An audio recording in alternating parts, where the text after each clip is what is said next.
The son becomes the father, the father the son. This is all I can send you, Kal-El. It's not who I am underneath that defines me, but what I do. You want to get nuts? Come on, let's get nuts.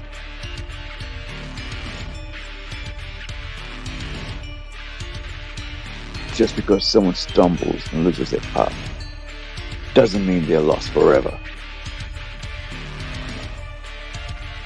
You're making me angry. You wouldn't like me when I'm angry. I let my father die because I trusted him, because he was convinced that I had to wait, that the world was not ready. What do you think? With great power comes great responsibility. We are Groot. We are Groot. We are Groot. We are Groot. We're Groot. We're Groot. We're Groot. I'm with you till the end of the line.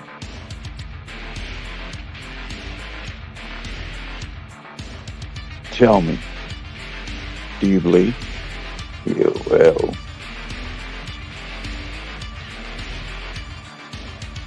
Big man in a suit of armor. Take that off. And what are you? Genius. Billionaire. Playboy. Philanthropist. I am Batman. I could do this all day. Kill me, God. None of you seem to understand. I'm not locked in here with you. You're locked in here with me. You either die. Good evening, good morning, good afternoon, wherever you are. Welcome to Comics and Ramblings, which of course is pop culture, movies, trailers, commentary, reviews, all sorts of stuff. That's what the rambling part is. So before we start, I'd like, a bit of a promo. Please hit the like button, or subscribe if you're the first time here. It helps. I'm not really good at promoting that sort of stuff, so let's get that out of the way. And so I wanted to get to 500 by the end of the year, and well, we didn't get there, right? But hopefully we'll get there next year. So let's talk about quickly. I want to just talk about our comic here right now, which is out right now on for $2.99 on Rising Sun Comics. The link for it is in the chat here. You can see it in front of you, well, down below or side, wherever you got it going on. So I'm really grateful that we've got this out. I wanted to get this out by Christmas. It's been out for about a month, and the work's out, and I'm going to show some pages for it later. But right now, I want to talk about as I mentioned, this is about quickly just sort of update about where we are with Incredi-Girl #1, Volume 1, #1, The Gathering of the Five, #1, right? So basically what happened was that, let me just grab that, make sure that's up. So we got our, after a month, right, which is kind of sad because it took them a month to get us proofs of our comic. And so what we found was that one of the pages for every single comic book that went out to get printing done had these weird, these lines, these frames just off this page, number 6, right? Had these lines. And so the other day, I think it was Friday, where are we, Tuesday now? So Friday, Hawk, who's looking after our publication and printing side of things, organizing all that, which is a pretty tough job. Making sure that that's all out there once it's created. You hand it over to your publisher or the person in charge, and they put it all, make sure the files are good. And none of us picked it up. And I think it's my fault, because what happened was, and I know this is what happened really, and no thinking about it, suspicions, whatever, is that we basically, when we started doing the inks and pencils and stuff, they were framing, images came in from Kevin with the frames. and then I would go, oh yeah, this set's right. Yeah, it's going to fit well on the picture, on the comic, and I mean, a placement, for me, lettering and all that. It's all great. And then I'd send them back, and with the letters, and go, hey, this is cool, and then he'd send me back, and so on. But rather than, because I would get the ones without the inks, right? I mean, without the frame lines, like you see here, there'll be no frames on it. It'll be just a clean white back page, right? So like, let me just show you. It will be like this. So he would send me this, right? And so you see this, this is what I would initially get. And then I would send it back and go, right. And then he would send me back without the lines. What happened was, out of all the friggin' pages, right, like 30 odd pages, I think, depending on the colors and all that stuff, I think it's right, 28, 38 pages, 30 pages. And one of them happened to be the wrong one sent through to Hugo, who colored it and sent it back. And we ended up, me not even realizing, noting the lines, because it's so you can, unless you really look for it, you don't see it that much, because I also have it on a page that also has frames on it, which, when you export, the frames disappear. It's just there for making sure that you're within the cutoff lines, like you're within the lines, so you're not cutting off artwork. And like, like when you got this piece here, on this hand on the left here, right, of when you're looking at it, it's on the left for me, is that when you see this, you know that you don't want to chop too much of the hand, so you just have it right at the line where it's going to be cut off. And so what happened was, he ended up with, Hugo ended up coloring the wrong one. And so when I got it back on Friday, and we had a chat on, back and forth on Skype, going, oh, it took me friggin' an hour, half an hour or so, to suss out what was wrong with it and which page, which file or whatever, because I've got all my raw files, which is because I use Clip Paint, right? And so I was able to find it, and then I went, hey, Hugo, ASAP, can you please, my mistake, can you please, have you got the layers just layer on top of this clean page with no frames, which I'm supposed to have sent you, right? And so he sent it back within within half a day. I mean, it's Christmas time, so I'm just so glad he was able to do it. I was able to get it, and then like over the weekend, I've been busy, right? Over the weekend, it's Christmas, right? So early this morning, I think it was early this morning. I got up and I sent off put all the pages together. I sent all the raw JPEGs with a new file there, back onto, uploaded to Dropbox, emailed Hawk. I said, hey, this is the new folder. This is the label on it, fixed. Please sort that out. And so what this has done for us is that we were going to be a month ahead, right, on delivering this. So you would have got this at the end of January, right, as a backup for our Kickstarter, right? You would have been able to get this, very quickly. However, I mean, a month early is very quick, right? However, now, sadly, right, it's going to be a month later, which also means, that, that now we won't be able to put out our issue 2 onto Kickstarter for another month, like in February, which is what we planned to do. But if we got this book out early, we would have been able to get it to you sooner, which is what we wanted to do. The sooner out, the sooner we get the new issue out, which is being worked on right now. We're probably over halfway now, because Hugo's been coloring it, and also Kevin's been working on the inking and doing the pencil work, illustrating and inking issue 2. Right now, we were already halfway through it when we put this up online, right, on Kickstarter. Now, which is pretty cool for us, right? Getting things out on time, and even wanting to get it out early. But I'm glad we had that. We put it up in February, because now I don't have to bite my nails and go, gosh, it's getting out there long. It's taking too long to get to our guys, to our backers, because I really appreciate our backers, right? It's something that I really, really appreciate. And because look, without the support from from people backing our campaign and supporting us, buying our comic books, going after, because we're new new boys in the club, right? You can't, new guys on the block, whatever you want to call it, new boys on the block. Um, it's not easy to find a new, to break into a new market that's already established with, thousands of people out there already on Kickstarter, already on Indiegogo and all the other platforms. But we're sticking with Kickstarter, right? It's found that this is easier for us to work with because we know how it works for us. So, and because also the other thing is it's allowing us to put out about 2 projects at a time, depending which one it is. And, that allows us to put on our own page, which is, let me just grab this here, which is we can go to, put up our own project on the, on the Planche Comics page as well.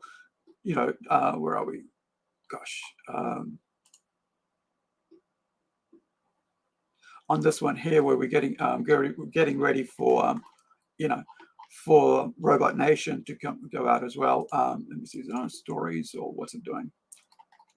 Right, trying to get this book out there ready for, for Indiegogo and for crowdfunding as well. And the other thing is like, allowing, if you're coming out of, into crowdfunding, please allow yourself at least 6 months minimum, right? At least 6 months. If you get in ahead of that, good. But at least allow you 6 months to get your, get your printing out there, to get your, keep in touch with your backers. I know it's busy time right now, but they need to know. You need to let them know where you are with things. If there's a delay, if there isn't a delay. I mean, we're not in a. I mean, I'm out here saying we're in a delay for us because we wanted it a month early. Even keeping within our, the February, we wanted to get it out in January to people. But now the printer took a whole month just to get us the proofs, right? And now it's like, is it going to be a whole month before they get it to us again? So then it's going to be in February, but that's fine because that's what we said. We'll get out to you guys in February. But by saying that has allowed us leeway, even though I wanted to get out to people faster. However, now, right, we can start in late January. We're going to start the Robot Nation crowdfunding, right? So that we can get the printing out there with all the covers, and we're looking at doing some colors. We negotiate, not negotiate, but like humming and hawing about coloring a black and white book, or do we leave it until we do the, the 6 issue or whatever, 5 issue, 4 issue, whatever we decide to pack it up as a trade paperback, or if we do it as a hardcover or whatever, and if you offer the hardcover as a color version. Whereas now we can offer this as a black and white version. But, I'm just hoping that, like, whatever we do, people back us, and that our honesty with you, letting you guys know where we are, keeping you up to date with what we're doing, that we will win you over. That when we put out these products, that we would win you over, our comic books. That's why I wanted to get Robot Nation out to you as digital and see if you want it or not. Like, you can say, oh yeah, I'd love to have it, I like the stories, I like where this is going, I love the artwork. Okay, maybe I don't. At least I gave it, at least I'll let these indie creators know that I did try their book out, right? And that's why we left it at $2.99, the cheapest you can get, right? $5 New Zealand, right? I think it's $5 New Zealand, which is pretty cheap compared to your normal comic book, right? So 28 pages, right? 6 pages extra on top, plus 4 more pages of extras, right? I mean, normal comic book is about 22 pages. We put in another 6 pages of a story, and then we put in another 4 pages of extra backup matter and so on, and other stuff. That's because I'm a fan of comics, right? I want extras in my comics. And I want to be like, if I'm getting a comic, I want something special about it because I'm paying money for it. And the other thing is, we don't put ads in our ads like for other things. We just put ads. We put 2 pages of ads in it that has to do with comics that we produce or comics that our publisher produces, right? So that when you see, you only get 2 pages, but you always get your full story. And we go out of our way, to give you a good product. And that's something that I'm very proud of as a creator, working on these books, right? As part of being, for what we bring out in New Zealand to the world, right? with international artists, of course. But what we're bringing out is something that I'm very proud of. Otherwise, I wouldn't be putting it out there. So, when they say 36 pages, we also tell you that's a full 36 pages, but we also tell you it's 28 pages of comic book art and story, and that's going to be the way going forward all the time. We'll tell you honestly what's in this book, right?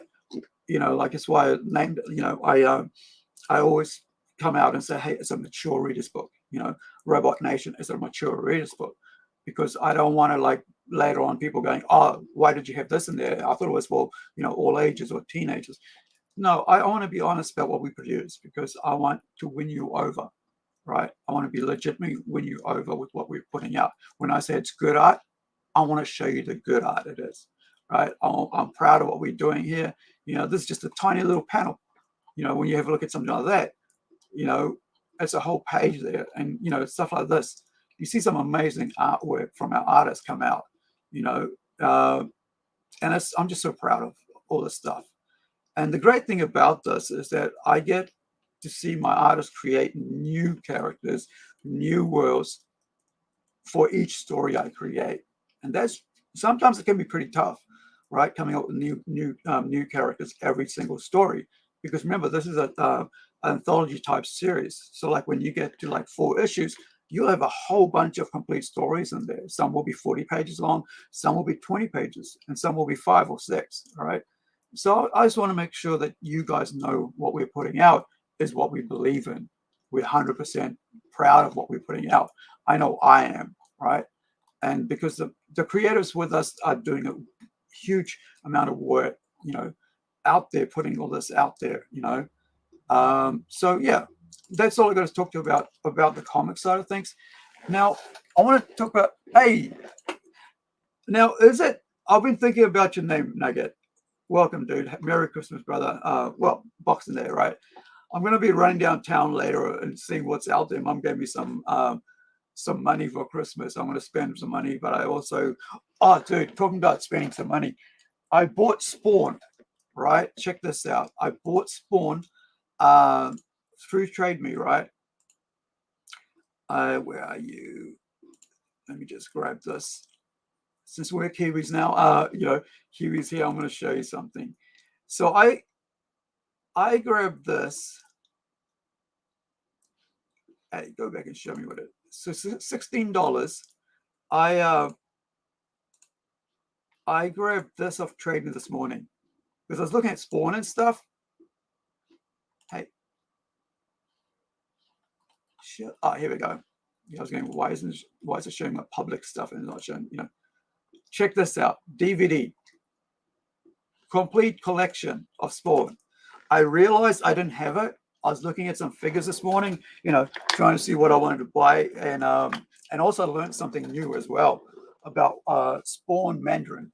Right? I've never heard of a character called Spawn Mandarin, and so I ended up buying this as because I was looking online. I mean, I'm looking for stuff, and I just searched on Trade Me Spawn. Spawn, and because I saw a toy that looked really cool, right? And I was like, oh, hey, maybe I should start reading Spawn comics from #1, because I don't think I've ever really read the entire Spawn series. So I'm going to do that this year, right? All that friggin' 300 or plus comics and all the, crossovers, all the minis and stuff. Hey, talking, Nugget, do you want to come and hang out? If you do, I'll send you a link on Facebook, man. It'd be cool to hang out. So I saw this, and then I'll show you this other thing how I got to that, right? You always get to something else via something else, right? So where is it? So I got to that because I saw this today, right? On Trade Me, and I was thinking I should get a Spawn. I don't have many Spawn figures. I have 1, I think, or 2. And this one I do have. I don't even have the friggin' cloak of this, right? And so I thought maybe I'll get a Spawn figure, because I like McFarlane, and I like getting, like, at least, as you guys know, at least one figure of something that I like, right? The next one I got to get is this year is a Judge Dredd, a Conan, a Red Sonja. Yeah, man, I'll send it across and let me know, and I'll pop you in. I'll send you the link across on Facebook. That'd be cool. Now, yeah, so I was like, who the hell is Mandarin Spawn, right? So I jump over to, Facebook. I mean, sorry, YouTube, because I know there's always somebody, somebody out here putting out a little video about something that somebody will find interesting, or they find interesting, like I do, right? If I find something interesting, I start talking about it. Like if I find a comic that I want to back, indie creator I want to back, I'll talk about it. I'll promote it. So, so what I went and did was, I did a search, right? Mandarin, Mandarin Spawn, and there was a guy who did a really cool little video about it. And now I want to learn, I want to get the comic book. It's one, I think it appears in 2 issues all up. So let me find where I saved it. Did I save it in unboxing? I think it, give me 1 sec. Should be able to find it. There we go. Yep. So this is a guy named your boy. He's got more followers than me, but I'm still going to say, actually, I'm going to subscribe to him right now, because I think anybody who does, does pretty cool, stuff like this, I want to get back over here. I want to be supportive of people like that, right? Because if you're creating something that I enjoy, I want to, I want to be out here following you, right? I want to be out here supporting what you got to do. It's just the way, kind of, one of those, mukasa sukasa, right? If I'm in your home, you're in my home, kind of thing, right? So check out this little video. It's called Spawn Who's Spawn, right? Now, I'm wondering why I'm not hearing that. Huh. It doesn't look like it's not.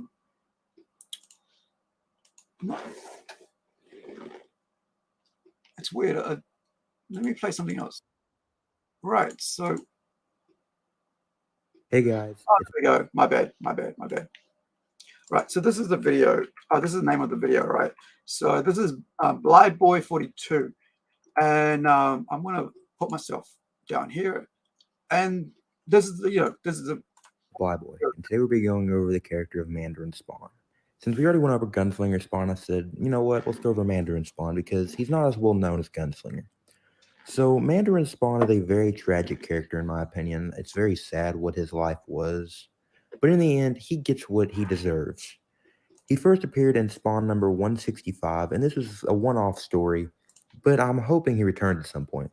Anyway, during the time of the Tang Dynasty in ancient China, there's this governor, and he wants these warriors, and they're very expensive, so he starts taxing the peasants. The peasants can't afford them, so they give them a gift. And their gift is this 22-year-old man who is very badly deformed named Ching Li. And Ching Li, he becomes like this form of entertainment to the people, these cruel people who just constantly torture the thing, or torture him. And he's a man. He's just being tortured by these people. Now, they end up bringing him into their dining hall or their very nice place where they eat. And they chain him up and they put him on display like a jester almost. And what they do is they brand him and torture him and all these things for people's entertainment. And it's very sad. I mean, it makes me angry just reading it. But the one person who does treat him right is a storyteller who works there. This very kind man who he comes to him one night while he's in his cage and covers one of the wounds with some type of cream to help. And sadly, after this, the governor's daughter comes out and teases the man. One of the things, like I mean, like, this is the first time I've heard about this character, right? Like I said, I haven't really read Spawn. I've got comic books. I've got a friggin' hardcover. I'll show you.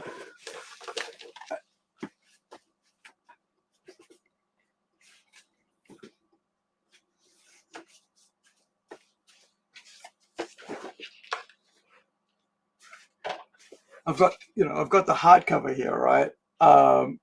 And I haven't read it. Right. Sorry, it's upside down. My bad. Right. This is volume book 2, right? Compendium, origins compendium, yeah, something like that. Anyway, it's not that compendiums, but like full on, right? But I haven't really gone, sat down and went, okay, I'm going to read Spawn now, and that's something I'm going to do this year, right? But the other thing is, I've read all Darkness. I've read all Witchblade, right? Like seriously, all of them, right?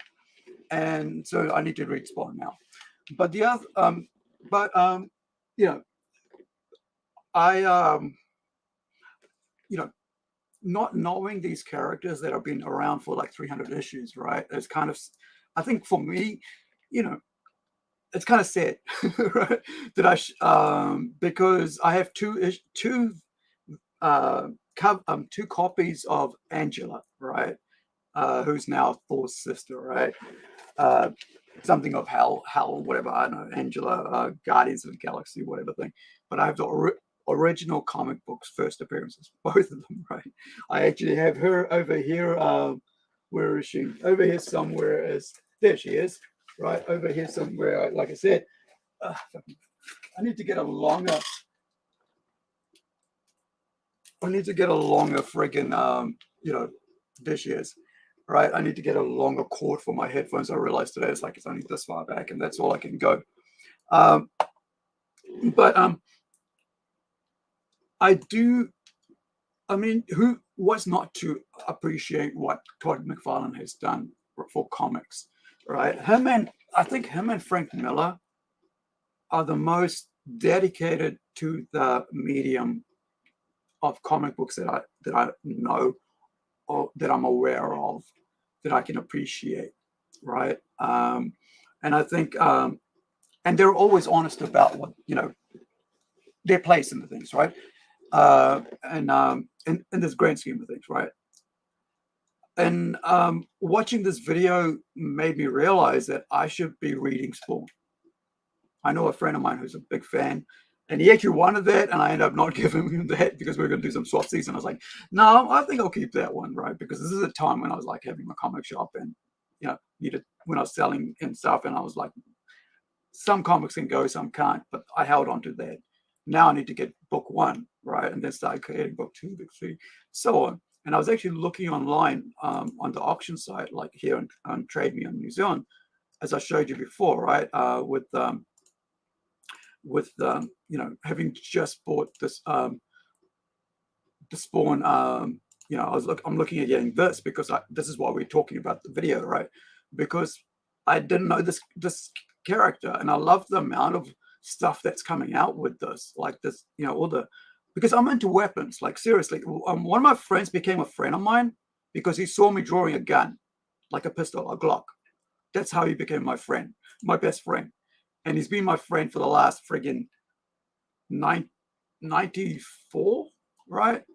And so, I'm a person who likes weapons, and whatever. I like to create weapons, and so I like to design them, for my artists to, do their best at drawing them, right?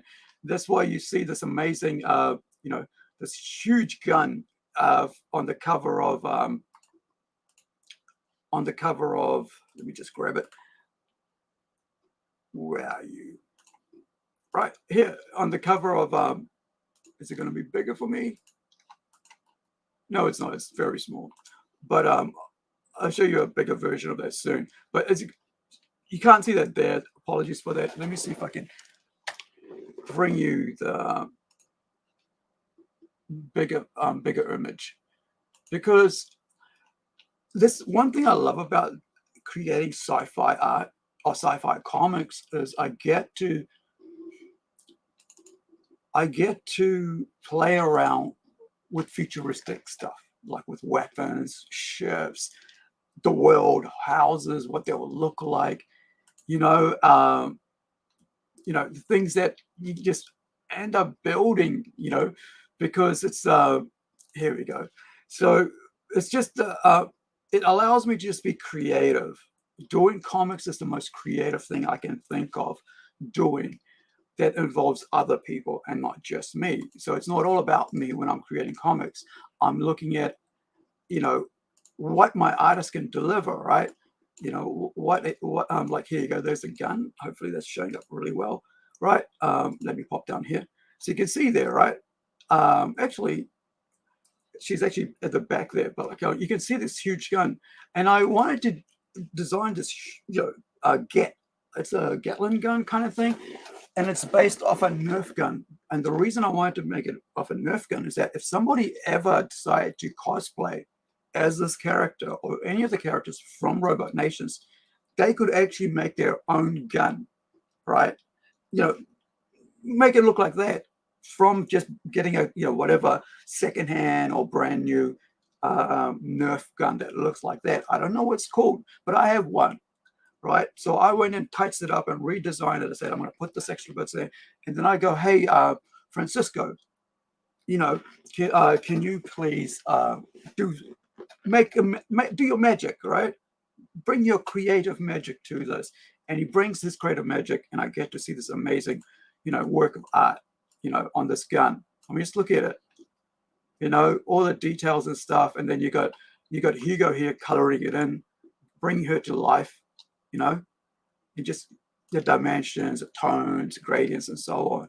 And that's why I say the people I'm working with right now are amazing and amazing, talented people. So that's why when I look at you know, Angela here, right? I look at her weapons and stuff. You know, I was kind of bummed that, like, when I got this black and white, you know, black costume. Superman, all I got was the steel bar, right? That's it. A bit of kryptonite crystal would have been cool, right? You know, but it is what it is, right? So let's go back to the video and give Bly Boy some dues, right? As we carry on with this. So let's play. Talking about how ugly he is and how he'll never get a woman like her and blah, blah, blah. You know, her just being a basic bitch.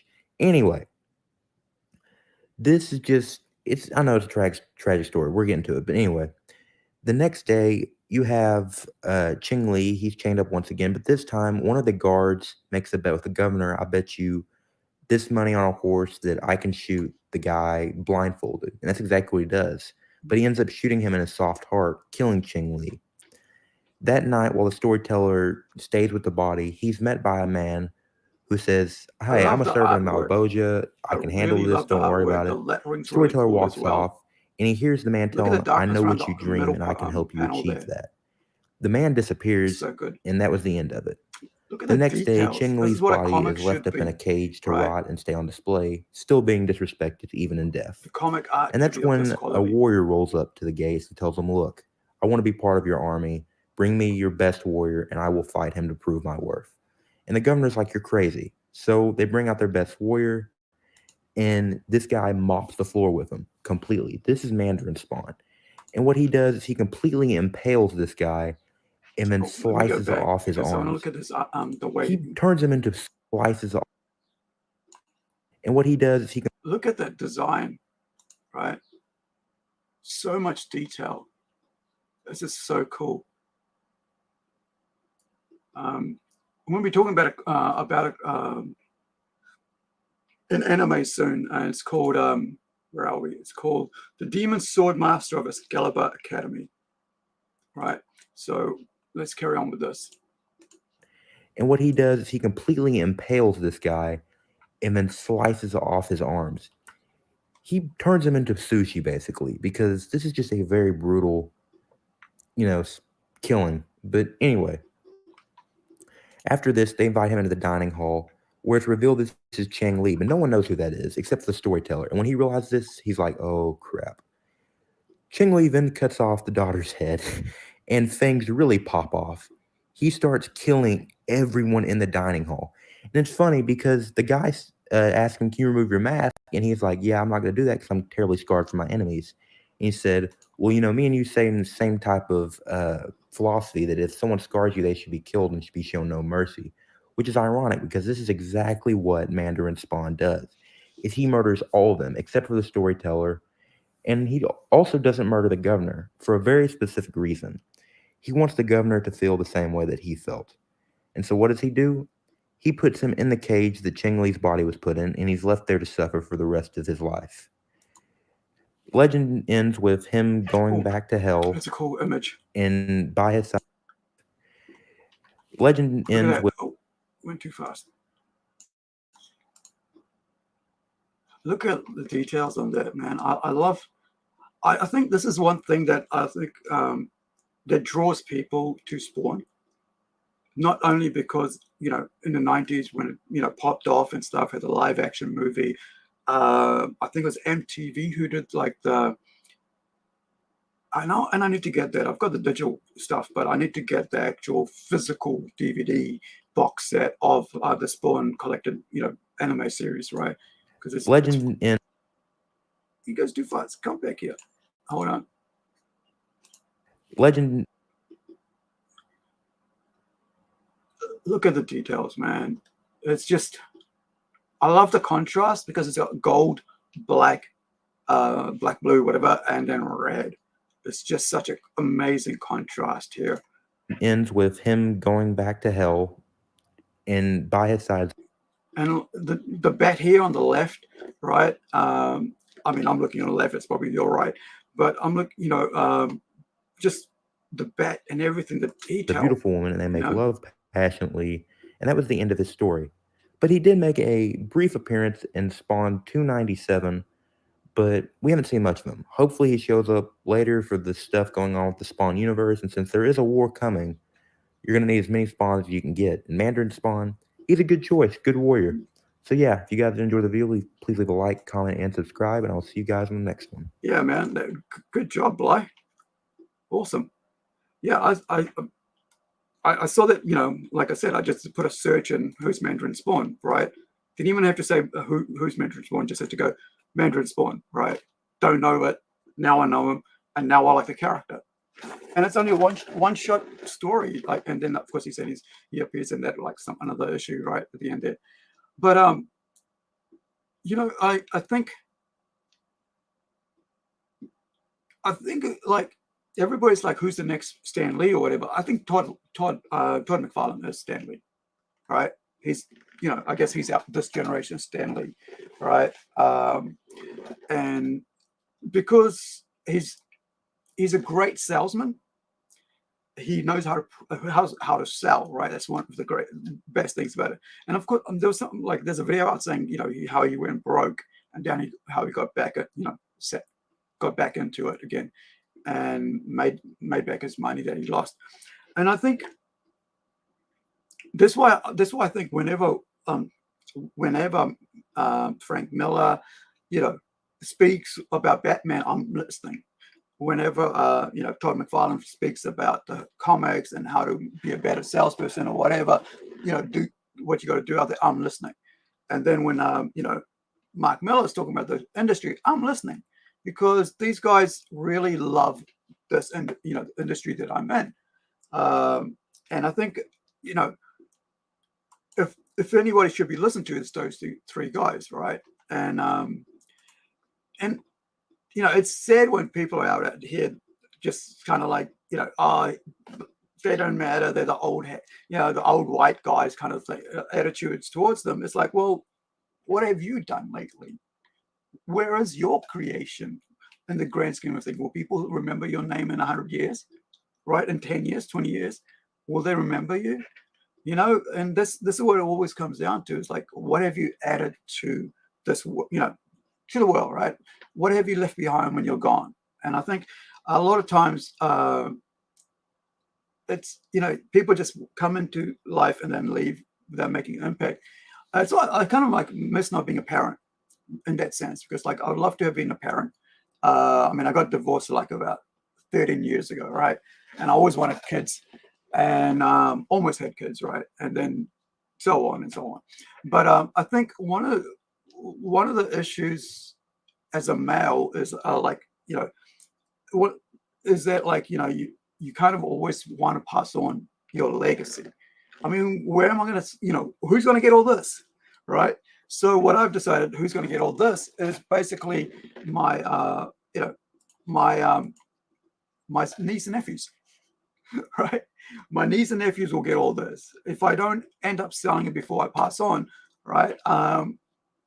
Everybody's got their pie. I've already cut up the pie, right? For it, whoever I know is going to get what they get, right? My retirement fund's there. All that's all sorted. So I don't really worry about. All I'm worried about really now is creating as much comic books and impacting my community in a positive way that I can, because I wasn't a good kid, in my up till I guess my 30s. No, maybe my mid-20s, right? I wasn't a good person up to my mid-20s because I was just a reckless human being, right? And so I mean I was just doing whatever felt good, whatever, just at surviving, right? I didn't have a really positive upbringing, even though my parents were really good to me. Things happened to me that people will find disgusting, and I don't like to talk about it too much. But I do want to talk about something today, because I said I was going to talk about Twitch and what they've done today, because I felt like, hey Nugget. Hey, how's it going? Can you hear me? Hey Dave. Yeah. So I'm going to play a video, and I was going to ask you your thoughts, right? And this has got to do with the whole Twitch thing. Do you know much about the Twitch thing that happened recently? The Twitch thing? No. Yeah. So Twitch basically said that you could do, it's a live streaming gaming site, right? Oh, yeah. So yep. Yeah. So Twitch. Let me find. I think it's Asmon Gold who did it, which is probably Asmon. He did a little short clip about Twitch and with the changes to their. Let me just find it, because it's going to be. There's a response. There's a response video that somebody, this girl did in response to people saying, "Hey, these girls are grooming young kids," right? Let me just find it. I'm going to play it because it's something I wanted to really talk about. Actually, I know what I'll do. I'll bring the Publica. It's a female actually talking about it, which would probably be easier. So this is a video put out by Sydney Watson. She used to be on some other channel before, and let me find this video. And it's great. I've got another male on here, so we can, older male, we can talk about this thing. So let's have a look at this, right? So this isn't basically in regards to that there was a change to the law, the terms of service for Twitch, and let's see. I don't have any words for what this is.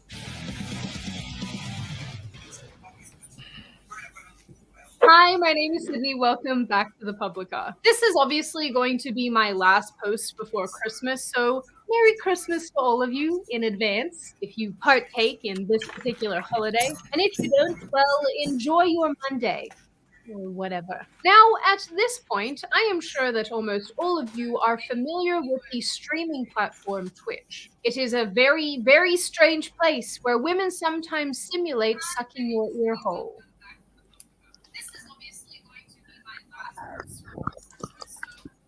Where young people stream themselves playing video games badly, and where women have found new and inventive ways to bypass the platform's terms of service. This reminds me of the time that I too tried my hand at Twitch-style ASMR. I'm gonna have boobs. They are cooler down. These need to... Very good. Okay, let me give this a try. Let's just do some... That's hot. Still not cute enough to be a little anime girl. Well, now I look bold. There's a fly in the room and I just gotta catch it. I really love my dad. This is basically what they do on He's there, a good right? guy. Oh, you can't However, see this wasn't what it You was can't supposed to see be. the It's supposed to be goodies. like Here they are. art, For you, yes. painting, That's how it's done. drawing, Get the goodies out. creating, Sit down. gaming. Yep. Now, with this in mind, this in part Okay. explains why some of the new developments that we've seen over on the But platform last recently really aren't all that Well, I think last surprising. 10 days. Because it seems that many of the people who use Twitch are of the mentality that when they go low, someone else will go lower. Because now we have ladies filming themselves with censor bars on their potentially naked bodies. So this is a site where under 13-year-olds can get in, or under 18-year-olds can get in without signing in, right? They can basically use VPN or whatever and just log in as a guest, or not even logging in. They can see this, all the stuff without the bars directly. And so after watching this, I'm going to play another video where there's a female saying that she kind of twists everything, right? But this is, that's why I just wanted to have two females talk And about you it might be so that we wondering, can Sydney, what talk is about it this? and react. And why are they doing this? And how did we get here? And I'm going to tell you how. And to do that, we have to cast our minds back to early December 2023, when a Twitch streamer and OnlyFans model, if we can call her that, called Morgue Pie, live streamed while appearing to be topless. I don't know if I can show these clips at all on YouTube, but I'm going to take my chances so you can see how weird all of this is. Relaxed and also, like, anxious today. You know what I mean? Titan, thank you for the tier 3. This is basically grooming young boys, right? Thank you. Like, yeah. Due to some crafty how camera boys are, angles, right? Morgue Pie was So- able to simulate not wearing a shirt. Males are visual creatures, right? There's a difference. There's a huge, huge difference between a male and a female when it comes to how we see the world. And I mean, do you want to add anything to that? Because like I see it like, for me, I'm like, it's we're visual, right? The first thing we see is like, if we see a pretty thing, we go pretty thing. Your eyes get directed to it. You see semi-nude, you go, oh.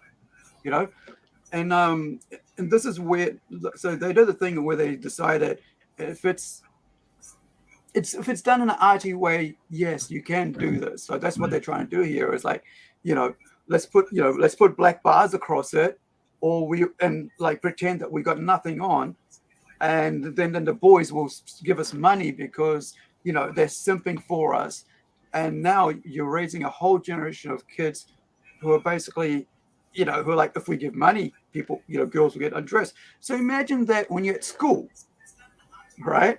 Mm-hmm. You're right. You're at school. This is where I'm, because I'm one of the guys who have been raised on this shit as a young kid, and with like being open, being let me just how would you say it? Like what's the best way of putting it? I was seeing this when I was very young. Right? I was seeing nudity and pornos very young, like Playboys magazines very young. This is why I'm very against it, because I know the damage it did to me and has effect on my life. And so I'm always like, age, please, restrictions, age, why we have age limits for things, why we have certain magazines and bags so that we can restrict young kids or whatever from them. But however, now all these social media pages and stuff like Twitch, and I've seen YouTube as well. Like you can go into a YouTube, you can watch an entire movie that has nudity on it on YouTube. Like an entire movie, if it's from like the 60s or 70s, and 90s, whatever, you can watch an entire movie with nudity. Yet, if you're live streaming right this and show a drawing, right, of nudity on here, and that's classed as like you're doing porn if it's drawing. However, they can on there you can see the entire thing on the same friggin' platform. So I found this interesting. So let's carry on. So I mean, this is that thing, right? Brah. And it looks like she's put some baby oil on her chest to glisten or something. I don't know. She looks moist. I'm sorry. I'm just trying to describe what I see. Frankly, I'm not sure that I'm even old enough to be here. Anyway, this topless meta, as it's apparently known now, started to catch on, and it was emulated by several other women on the platform. But then Morg Pie copped a ban because you can't be shirtless on a site used by 13-year-old children. You know, my band, one of the reasons they listed was a lap dance. I'm the only one here, so I'm not really sure how I could have given anybody a lap dance. So you notice how, like, when she turned, you could see a bit more, right? Mhm. And so now you're basically, you know, if you're because this site, you know, they give you money, right? You basically can like give out money like they do like on Super Chats here on YouTube after 1,000 members, right? Subscribers.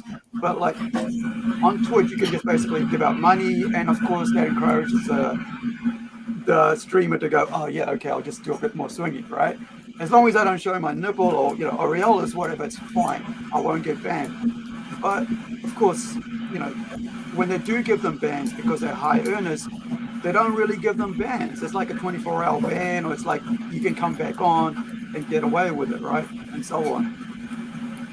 Yeah, they said not to But use that was Twitch, one of the reasons they but, listed in the ban that I received. So I think. Carry on, sorry. Yep, I've never used Twitch, but with any platform, I suppose, people can end up using it to kind of suit them and how they can get their income stream going up somehow. And so the problem is really when it's kind of unchained access from kids and all, then you really get problems going. So yeah, and in this kind of context, you're getting into murky territory.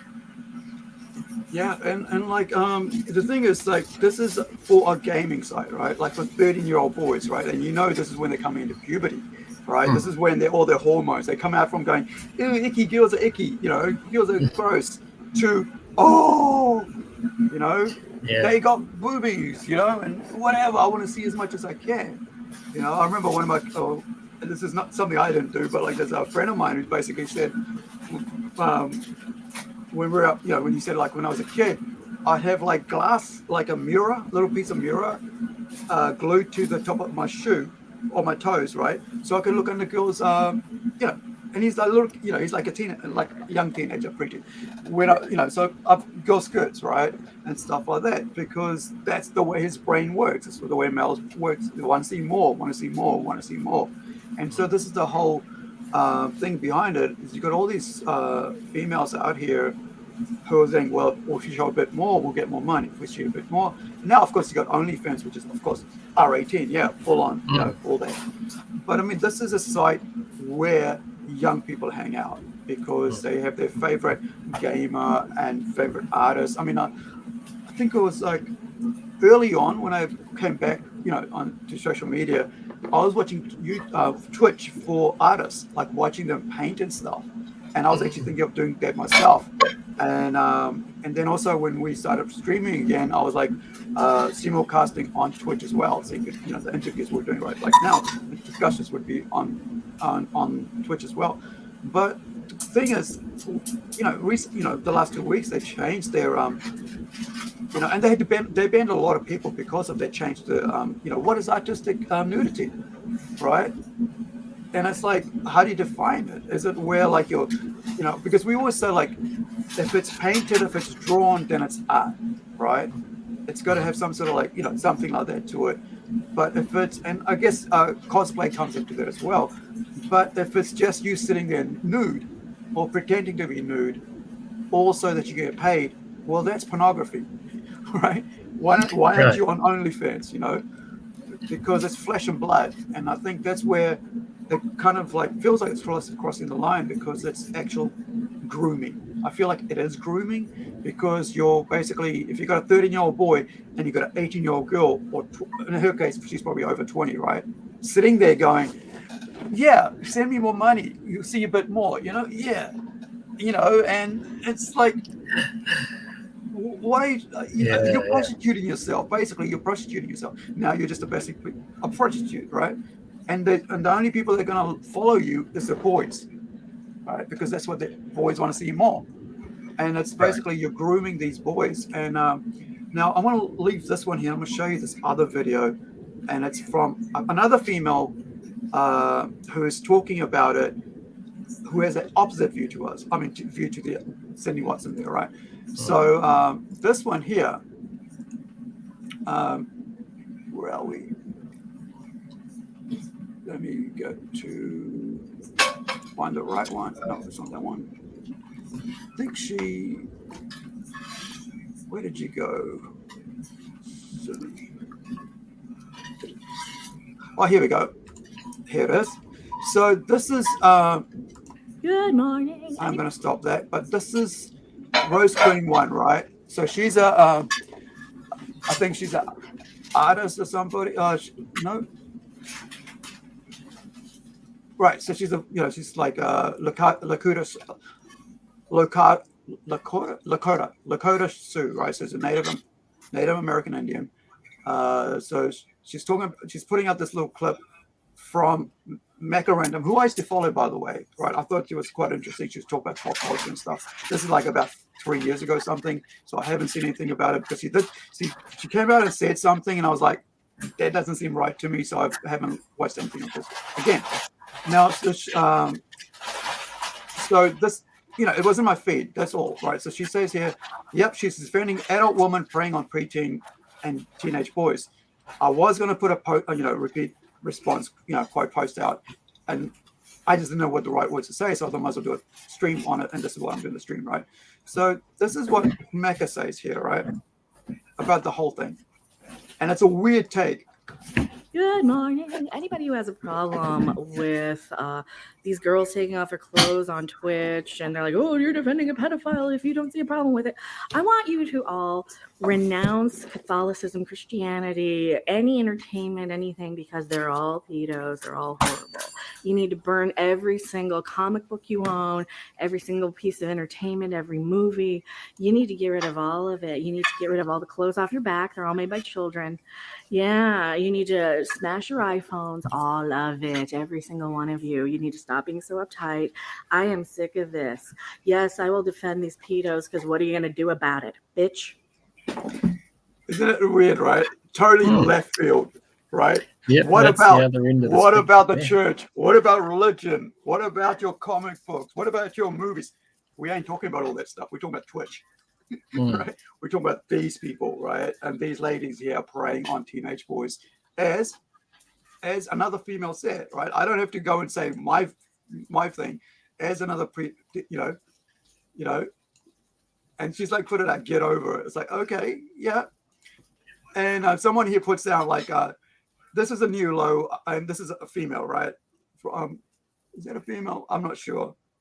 Netcat, can't really say if it's a female, but like she goes, this is a new low I don't expect to see. Then again, she has stated that she hates kids.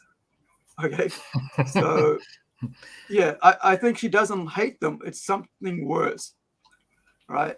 And I used to follow her and watch her videos, but a couple of years ago I unfollowed her, just like me, right? It's just, like I said, it's a couple of years back. Yeah, but it's like, it's just so it's.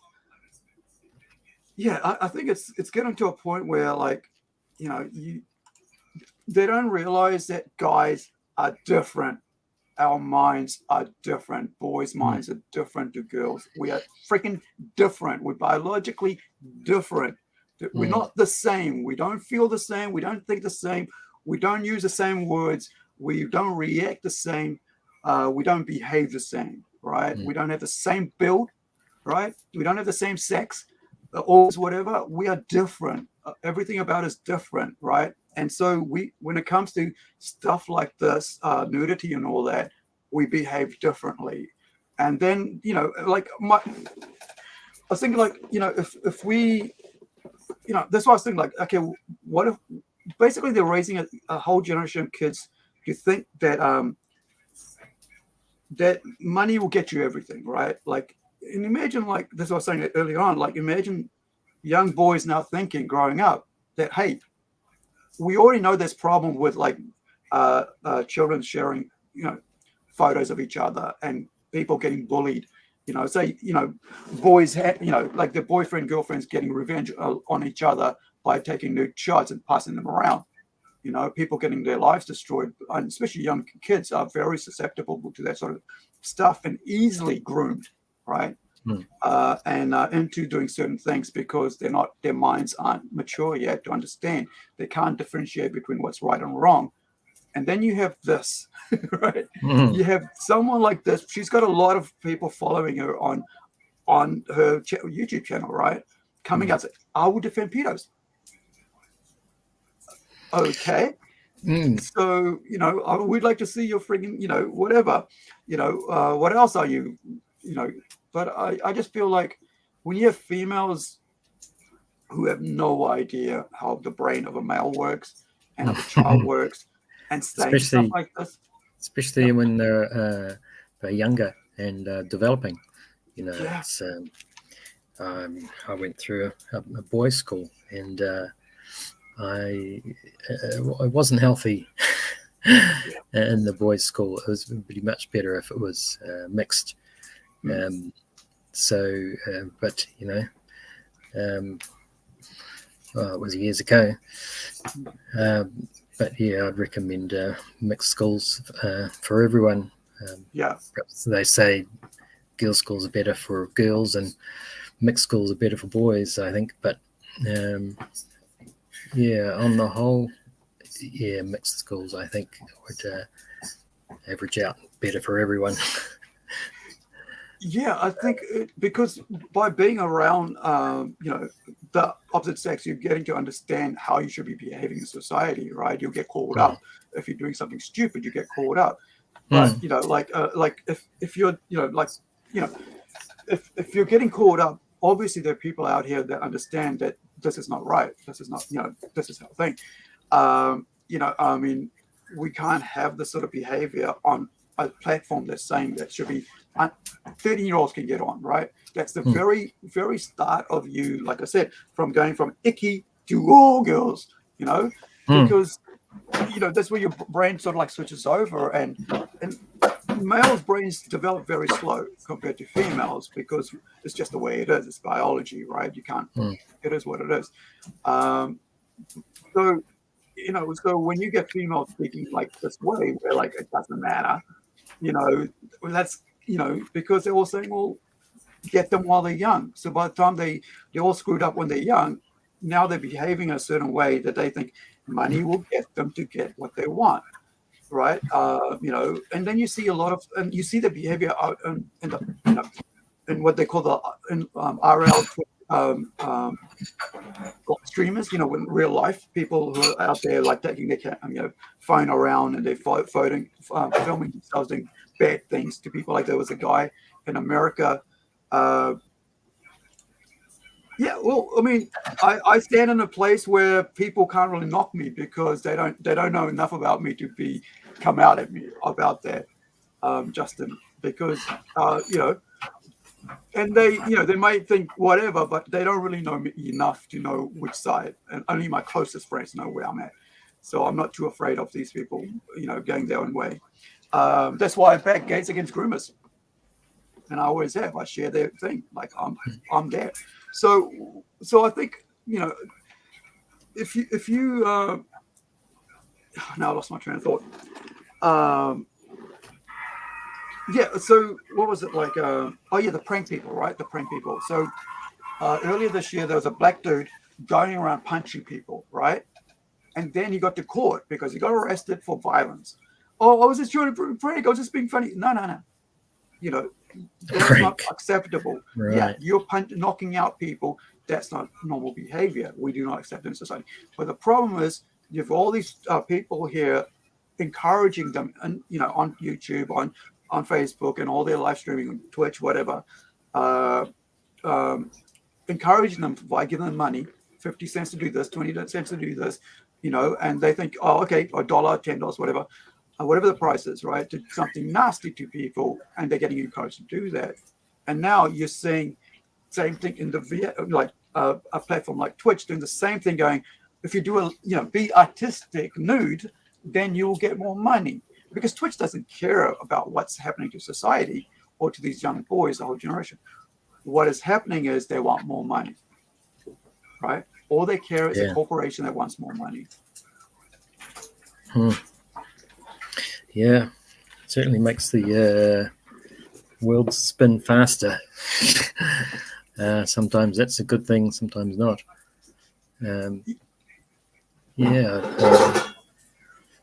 It sounds like they did a few bans on these kinds of videos, but not enough to deter them, or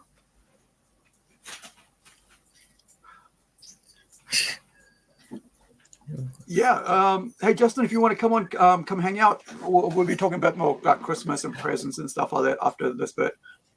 Let me know and I'll send you a link, bud. So like you said, that's the thing. That's what really weirds me out about this. Is, I'll show you another bit while we're talking about that. But there is one other thing that I saw this week that had to do with gaming, right? And I put a post out because I don't really, go out of my way to reply to these posts, because I'm all out. I'm out here just talking about what I enjoy, comics and all that. But there was something to do. Oh, here we go. This, right? So let's watch this. And this is how, we talk about like that whole topic, what Justin just said and what we're talking about right here, right? So let's add this. So this is a Rocksteady brand new game that's coming out, or has out. I'm not sure what the deal is. But, right, these are games that you pay $100 or 120 New Zealand to watch, right? So this is, I think it's Suicide Squad Kills Justice League game. And let's have a look. There's my girl. So this is Poison Ivy, right? I don't know you, but my pheromones remember you. Oh, strange emotions. Tell me about it. Wasn't expecting you to come in fun size. You really don't know me? Harley and Ivy forever? In 10-story burning letters? Say, hold up, wait a minute, something ain't right. Harley and Ivy forever? In 10-story burning letters? Go ahead and take a seat. But I'm not going to do this. Take a seat right over there. What are you doing here? There's my girl. I don't know you, but my pheromones remember you. Oh, strange emotions. Tell me about it. Wasn't expecting you to come in fun size. You really don't know me? Harley and Ivy forever? In 10-story burning letters? Say, hold up, wait a minute. So they changed Harley to a little girl, right? Poison Ivy to a little girl. And then Harley's all in her face about getting with her. That's the whole intention there, right? Yeah. Getting with it, yes. Yeah, getting a thing on. Yeah, with a little child. This is a frigging game that you're going to play, and you're going to pay $120 New Zealand, by the way, guys. If you're overseas, that's New Zealand dollars, 120. I'm not sure what's overseas, probably $60 or something. But you got to buy that, right, to play that. And why would you change an adult character to a child and then go fun size? We know what that means when it's fun size, right? So, and like you know, like Justin said, you know, I never thought I'd love to, I'd live to see it, you know, what you've been said, he corrected himself later, to see pedophilia being defended, you know. And this is what it is. It's like, I just see this happening, and I think about my childhood, and I just see it like there's just so much grooming going on in the public, what they call entertainment, and I'm just going, I don't like to talk about this shit. I really don't, because it's just not what I want to talk about. But here it is in comics, in games, right? We see it happening with like friggin', you know, with Disney and all that. And that's why I would talk about it, because it's happening, you know, on social media and all that, because that's where I'm living, right? As what they call a net citizen, right? Netizen. But I mean, I think, you know, why would you even go there? What's the point of it? So other previous comics or movies or whatever have Harley Quinn and Poison Ivy got it on. They're not just well, now, like recently, right? This is like the older stuff. Like before 2014, there was nothing to do with Ivy and, you know, with Harley basically being lovers. So like in the recent years, like last decade, they started making them into lesbian couples. So now this is the stage, right? So you go from lesbian couples to now pedophilia, right? Basically. So in grooming, now we're going to groove little Poison Ivy forever, right? And it's like, yeah, it's kind of like, okay, everybody kind of goes like, oh, you know, you save the children. And it's not really about save the children. It's about what is normal societal things that we should behave in society. We should not be promoting pedophilia. Right, we should not be promoting grooming of kids and stuff, you know, because the thing is, if you start that way, like there are weird things, right? Like when you go, okay, you know what, we'll just get lesbianism, and I'm not anti anything like that, right? But I'm just saying, if you change a character who's straight into the lesbian, now then you like the next thing is like, oh, now we've got a doorway to do whatever else we want, right? And now that's why like I get all cringy about it. Because when they start changing things, right? Because what it means is that they'll continue pushing the bar and pushing it and pushing it. And now we've got little child, you know, looks like a 6-year-old, 7-year-old Poison Ivy or 8-year-old, I don't know. At least she's not 10, right? She doesn't look like a 10-year-old. And so, you know, a preteen Poison Ivy, Harley's saying, I got the huts for you still, babe. And the fact that, you know, my pheromones are telling me, you know, it's kind of a slippery slope thing where little increments are scary, and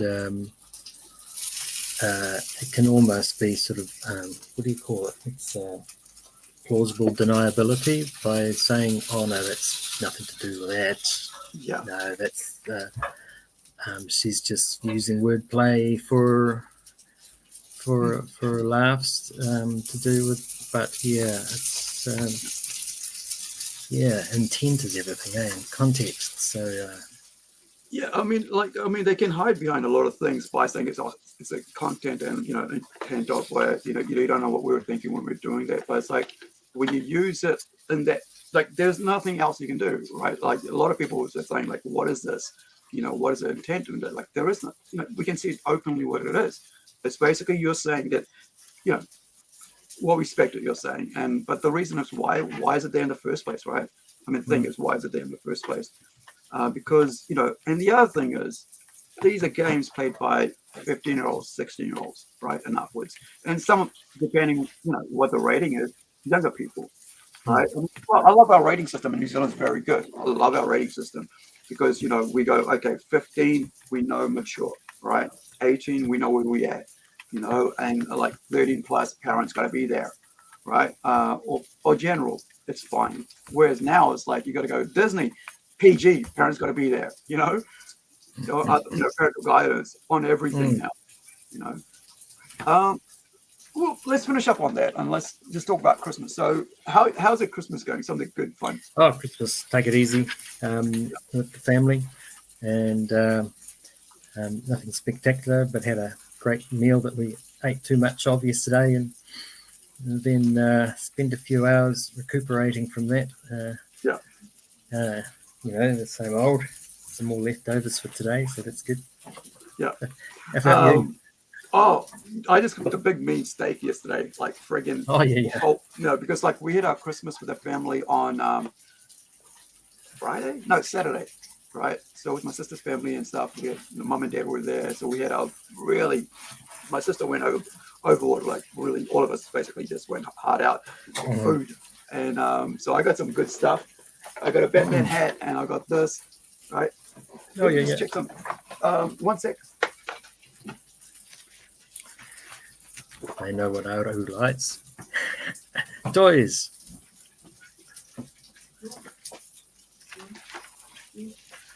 Yeah, I got a really cool Batman hat for my niece, and then I've got this here. Oh, yeah. And was that Captain Kirk? And of course Spock.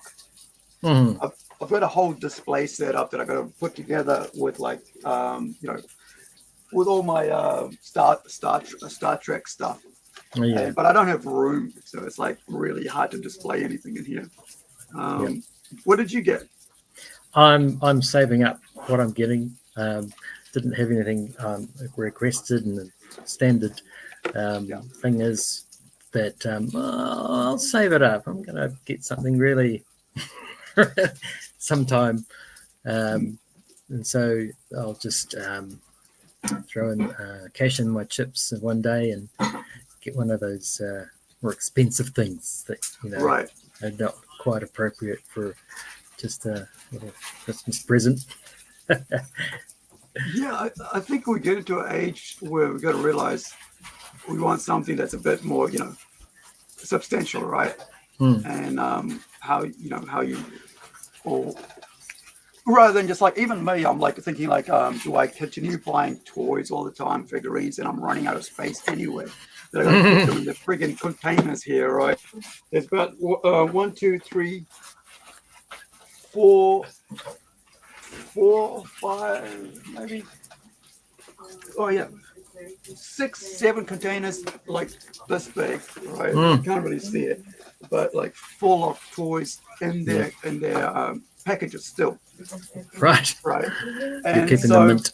Yeah, well, it's not so much about mint. It's like keeping them in there until I do the unboxing, because we do our Saturday show with a toy store over in America. We we talk about everything, and then we talk unbox stuff that we've got recently. But if I unbox it all now, that means I got to buy new stuff, and I'm trying not to buy new stuff because I want to save up and put it into my comics, and paying for what I want to get.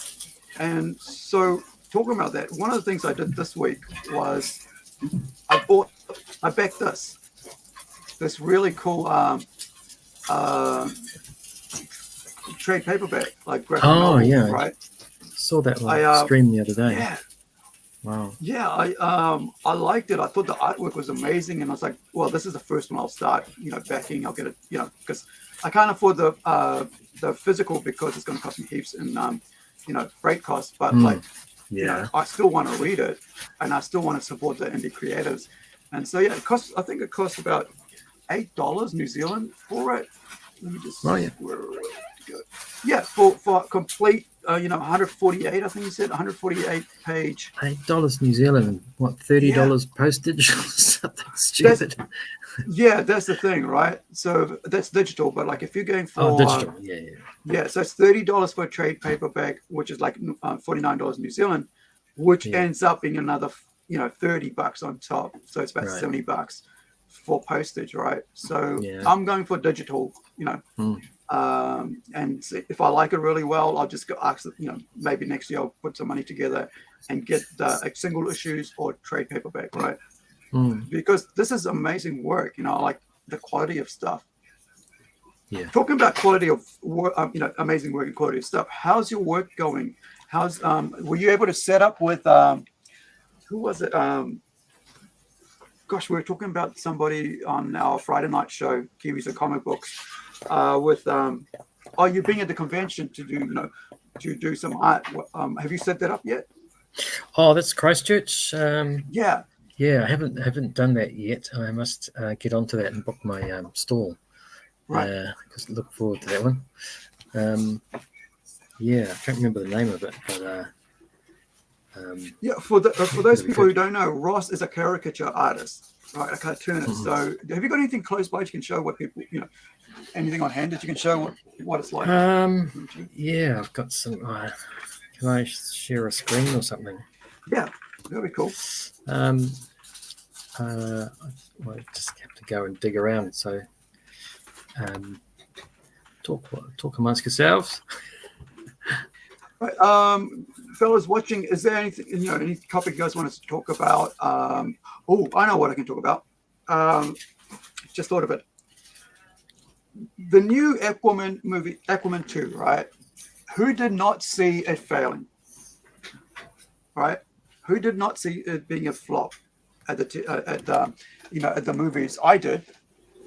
Remember how like they said, people said take Amber Heard out, and they didn't. Oh, we're not going to listen to the fans. No, we're not going to. We're going to ignore them. Went from 1 million petition, change.org, to 4 million. And these are people that actually care about their IP, by the way, because normies wouldn't be out there signing their name to it. These are people that would have gone to watch the movie. So I kind of thought, like, you know what? This is going to fail. Because you basically said to your fans who would actually pay money to see it is that we don't care whether we have an abuser in our movie or not, right? Because they told you, the fans told you, we don't want this abuser in the movie, and you said, yes, we'll have this abuser in the movie. And so Amber Heard's there, and then now you guys are suffering. How much you basically lost $1 billion by having her in it. So well done, Warner Brothers. It's just weird that, when you're like saying, oh, we don't like abusers and stuff in Hollywood and such, and then you actually ignore the fans who say, we don't want this person in there, and you leave that person in there. That's it's just so sad. But I mean, Marvel and DC haven't listened to the fans for, the last 5 years.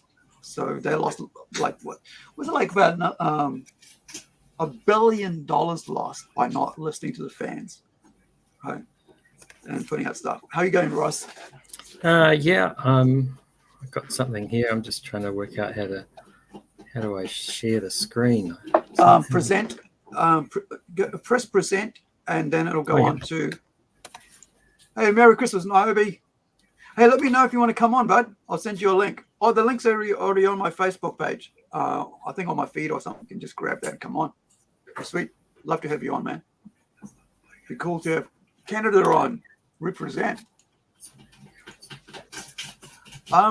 Yeah, so it's like a Christmas where you can't go to the movies and enjoy movies, apart from, of course, with I think I'm gonna have to go see it. Godzilla -1. It'll be so cool because I haven't seen a Godzilla movie for yonks at the movies. Because I hate going to the movies by myself. Before I used to go to movies with with a friend and so on, and now I'm just like, just can't find the time to find someone to go with me at the right time, or they're not into the same movies because I'm into this like fantasy, horror, sci-fi, and comic books, right? All right, I'll grab you the link, bud, and I'll send it to you right now.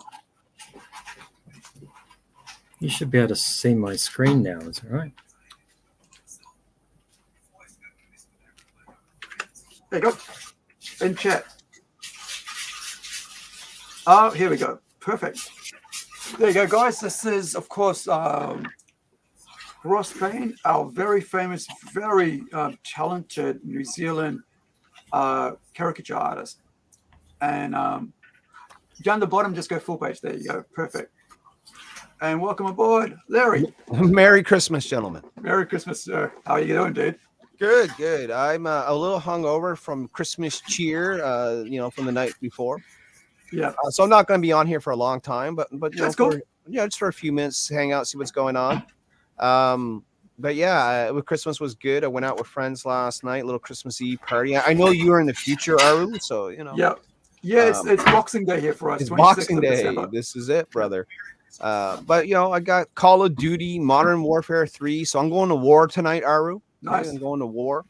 Excellent. $100 PlayStation card to spend on other goodies, video game goodies, and I got some clothes and a gaming keyboard and all the good stuff. Nice. How'd you make out, man? Did you make out good? I got I think like my mom got me a grocery voucher because it's something she does. Like Sure. I can always get it, and then I got money from her as well. And then my brother-in-law and sister got me these two. Now, what are those Trek figures? I can't see them all that well. Yeah, it's a Trek with Spock and with Spock with Captain Kirk. And then I had a really cool brand new Batman hat because I always get every now and then I get a hat from them as well because they know that I like figures and then I like hats. I always get what I want without telling them anything. So well, tell me what you want, what you really, really want. Introduce me to your friend here, sir. Tell me what's going on. So this is very talented Ross Payne. He's a caricature artist. So he'll basically, oh, I know what a caricature artists are. Yeah. Right. So he was up here on our own, like at my own, convention. Was it 2 years ago, Ross, or was it last year? Yep, 2 years ago, probably. Yeah, and people loved it, man. Like just watching someone do caricature is amazing. What's going on with your screen, bud? We're in an endless loop, is what we're in. Yeah. Just put up one because you see it. Just put us one page that will do. You've seen this. So he's also Ross is also an animator, right? So do you want to give me a link for that, Ross? Yeah. I'll get a link. Yep. I think it's so he's done animation for music videos, and let me see. So, which one was it? Was it Pippi or something? Let's see. Let's see. Pirate meets the Free.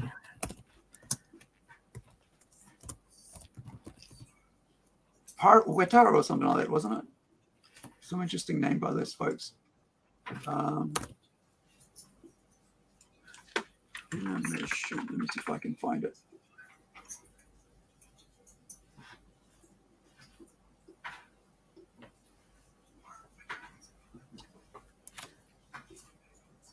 Oh, well, we did a little short video with you here, so let's have a watch of this. All right, go full page on that. So this is Ross with this work here, animating for a music video. Can you hear it? No, I think I'm gonna. Can you pass me the link in like in the chat or private chat, whatever, and I'll put it up with the video. Oh, so a pirate meets a flea. I should be able to get that. A pirate meets a flea. Yeah, I do see it, but I don't hear it. In order to hear it, what you have to do is you have to share it as a full screen and not as a window. And not only that, there's a little radio button down at the bottom right that says share audio, and you have to click that. If you don't, then you won't hear shit.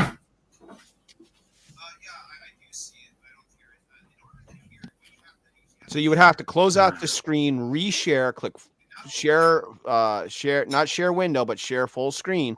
And then you're going to click share audio at the bottom right. Pirate meets a flea. There you go.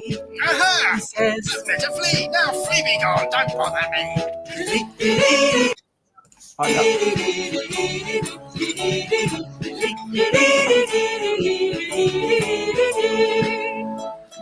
Pirate meets a flea. Flea, she is hungry. Says flea, You don't scare me. I'll suck your blood by heart mastery.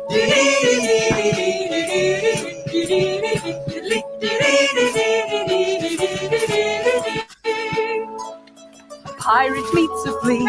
He's angry as can be. I'll take my sword and strike that flea so she won't jump all over me.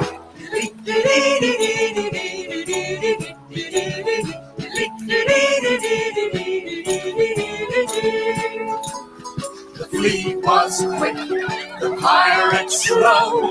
The townsfolk laughed and cheered. They fought and fought the whole night through until the next day appeared. pirate meets a flea. He mumbles tiredly. Curse you, flea, you've bitten me, and now I'm itchy as can be.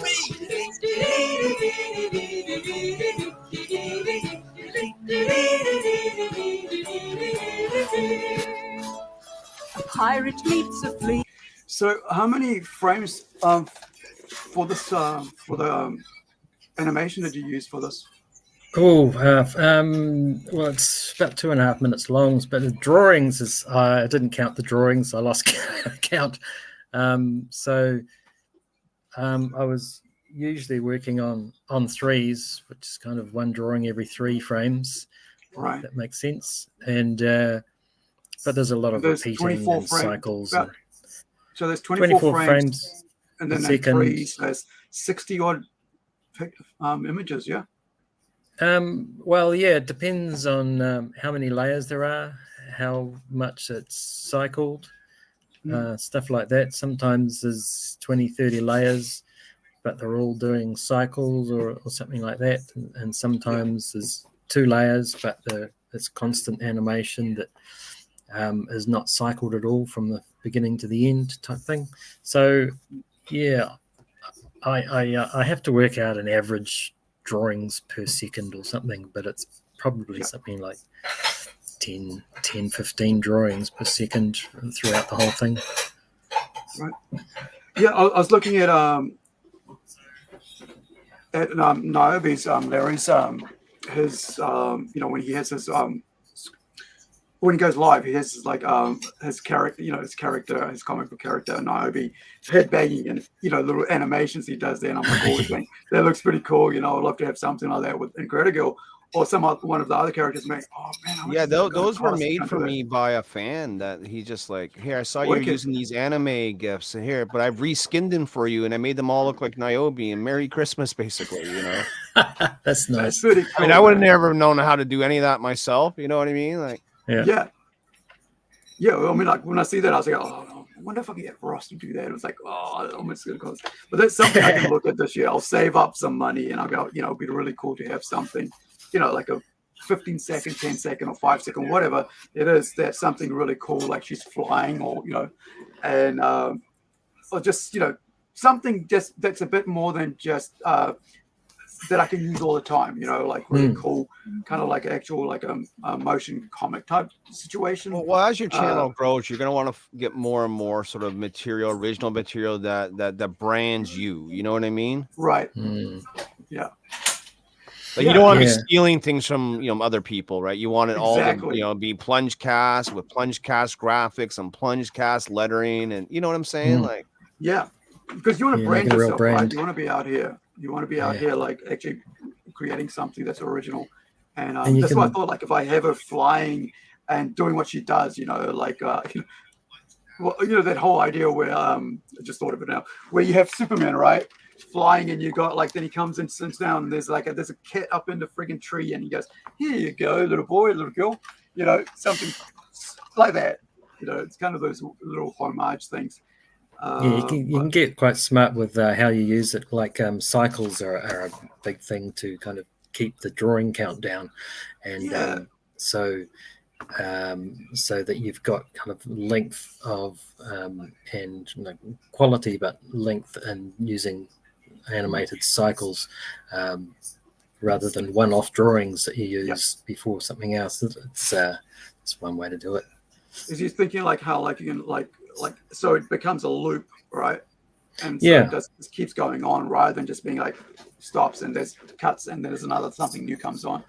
It's like music, right? You have a nice little loop and you can have that whole thing just going on and on. You don't have to worry about like, is this supposed to be a new song or something? Is that a different song?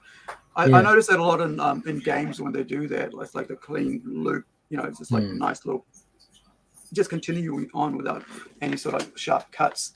Right. Now, what have you got planned for this year? Like with doing caricatures and with different events on. Have you got your year planned out? Oh, I'll be doing Armageddon's. Armageddon in New Zealand is the expos where pop culture type things. And I travel around to the different cities, and there's about 5 or 6 now every year. Yeah, It's And pretty then I'll cool. be doing I that like. one in Timaru. Is it Timaru? He's going to run that. Is it a new one? Is Timaru big enough? Yeah, that was the guy you had on about. He was starting a new Oh, one. right, yeah. Oh, look, I thought you meant Armageddon and Timaru, but Yeah, you're right. Yeah, that's another one. Timaru, And because let me see if I've still got his. I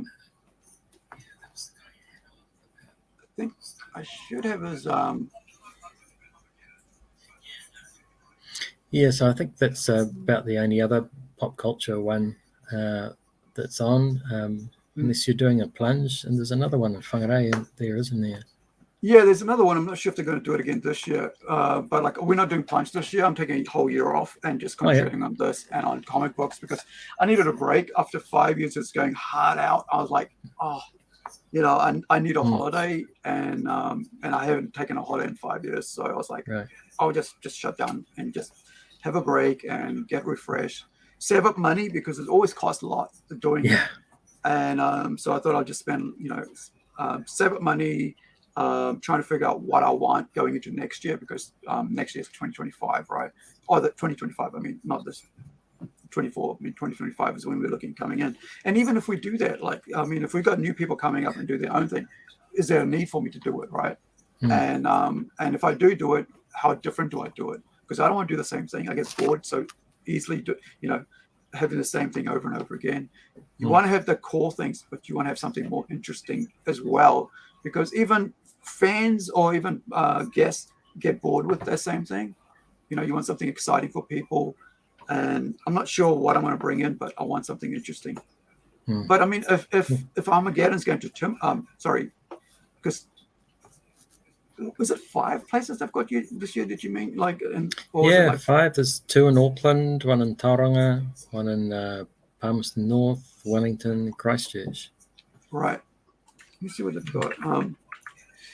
The other thing is that like they haven't really brought push for comic book stuff recently, and I usually go for the comic book stuff because if I don't get to see, I can't go to America to see my comic book people, like creators and writers and artists, right? Or guests, yeah. Oh, guests. I'm not gonna go for TV people unless it's specific TV people that come, because I'd rather go and have a quick chat or get signatures. I love getting signatures. It's one of my things. To actually have my favorite artist sign the book that I already own. Like I was pushing for them last year to bring Frank Miller, right? Bring Frank Miller. We need Frank Miller.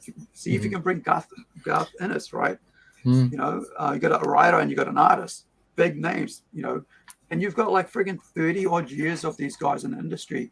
And they'll be great for New Zealand comics to have these guys come because, people are going, where's my Daredevil comic? Where's my friggin', The Boys is big right now. Why don't you get Garth Ennis and Derek Robertson again? Stuff like that. I don't know who's doing their comic book side of things, but I mean, if I drop of a hat, right? If Frank Miller and Garth Ennis were there, or even Grant Morrison, Jim Lee, something like that. I know it costs a bit, but I mean, you'll make the money up by having all these comic people come back. Because I know a lot of people are going, it's becoming more of a business-oriented thing. It's all about corporate. It's probably a numbers thing about what guests they get over and how many people are going to want to get their signature or photo with them. Niobe, do you go to the conventions over there? Yeah, Larry said he just got invited to one in Canada recently. Yeah, I've been out of the loop for a bit. I mean, I had a disagreement with the local con and I was no longer welcome there. Yeah, and that's been 5 years ongoing. Outside of that, there's not very many other cons in my area because I'm in Eastern Canada and it's all small cities and towns. So there's no real, it's not like being in like Texas and, like there's San Antonio and Dallas and all these places you can drive to, So no, not really. I have been invited to a convention that's a couple hours away in April. I'll probably we'll be going to that. Hopefully that actually helps opens the door with the con here locally because I've been trying for 5 years to work with these guys to make some sort of meeting in the middle, if you will, of getting back in there. So. Hey, I was thinking about that like the other day when you were talking about this, right? Getting invited to con. You know, do you have like I don't know what Canada does in the way of funding for community events and stuff. Mm-hmm. So we have like community like arts in the community, which like is part of the government funding body. Sure. Where you can do that, or even like now that with crowdfunding and stuff with GoFundMe and all that, yeah, GiveSendGo, whatever.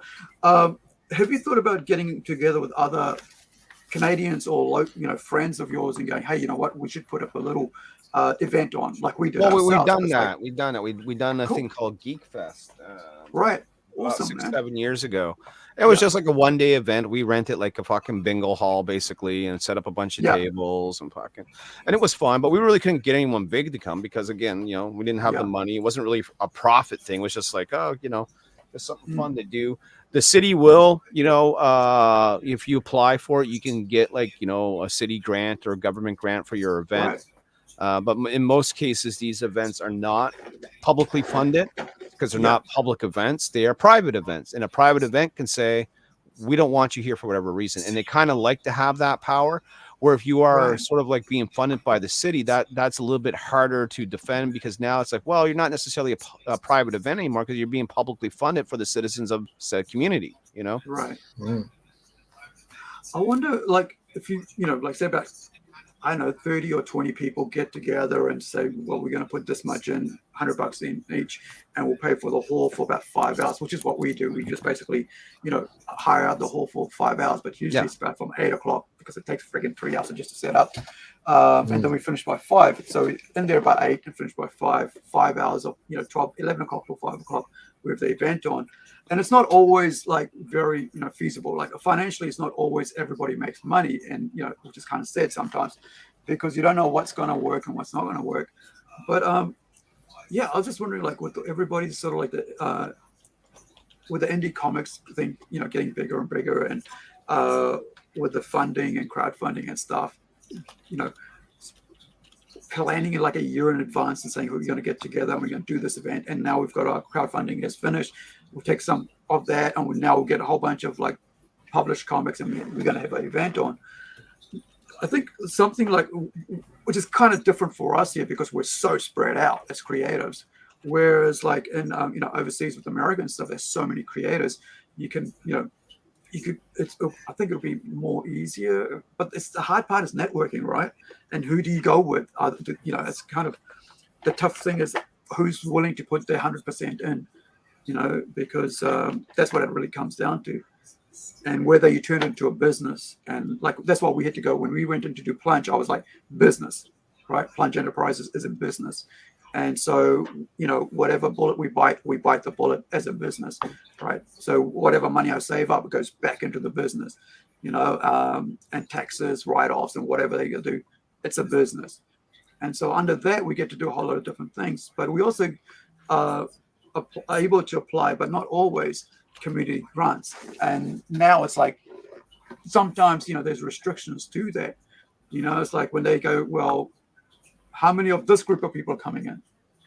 How many of that ethnicity is coming in? And it's like, I don't do that. I just go open the door wide and go, please come in, but they want them to see the numbers of how many of that group came in, how many Indians came in, how many Asians, how many Maori, how many, Cook Islanders come in. It's like, why are you doing that?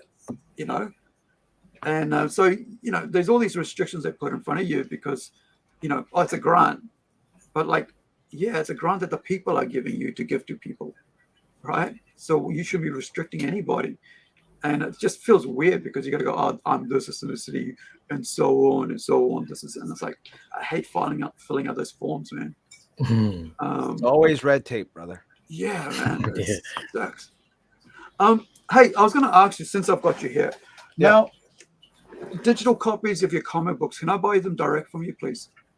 Of course. Yeah. I mean, we got them on Gumroad, or like, you just want to PayPal me some money and I just give you a link. I mean, we could do that too. Yeah. But yeah, I mean, I'll just give you digitals. You don't have to buy them. You know what I mean? Sweet. Because I'll do that on the premise that, maybe one day you're going to bring them up on a show and talk about them. You know what I mean? Dude, that's why I'm trying to get these. Like, I just did that with, who's it? water thing here. Just did that before, because I actually went and bought it. That's why I was asking if I can buy your one with a PDF, because we just did it with the water wars here. I went and paid about, it's $8 New Zealand. It's $5. It's $5. Water Wars, is that US. Timothy Fling's book? Yeah, I liked it, man. It was pretty. Like the art was freaking brilliant. Yeah, That's what I was like. That actually appeared in the page. Whoa, damn! You all right? Yep. Right. That actually appeared in some of the pages of Antarctic Press's Planet Comics. Right. Yeah. Nice. Yeah, I'm familiar. Excellent. Yeah, that's why I thought, like, okay, I want to get your ones as well, and then like, because the thing is here is like we do our we do the Kiwis and comic books on Friday night show, right? Where we talk about crowdfunding and stuff as well, and Kiwi creators come on as well as Aussie creators. So it's but we talk about the Kickstarter that's going on that everybody's putting up. So each week we talk about different Kickstarters. So I made a video the other day, and I released it yesterday about this. And so I want to read your book and do the same. And, because what's the point of like, where do you want to start? You want to start with the old black and white stuff, or you want to go into Niobe Generation 2, basically? Anything you want to do, man. All like, right. I'm keen. I will give you info dump and you can just sort through it. You know what I mean? Awesome. Yeah, man. Because I think that's why I said last month that I was going to come in here and I'll start backing PDFs. Because I can't afford the freight charge, so I'm going to back PDFs. Every time I see something I like, PDF straight away, because that's my way of backing, right? If I can't afford the friggin' physical copies, maybe someday I will be able to, right? Go boom, boom, boom.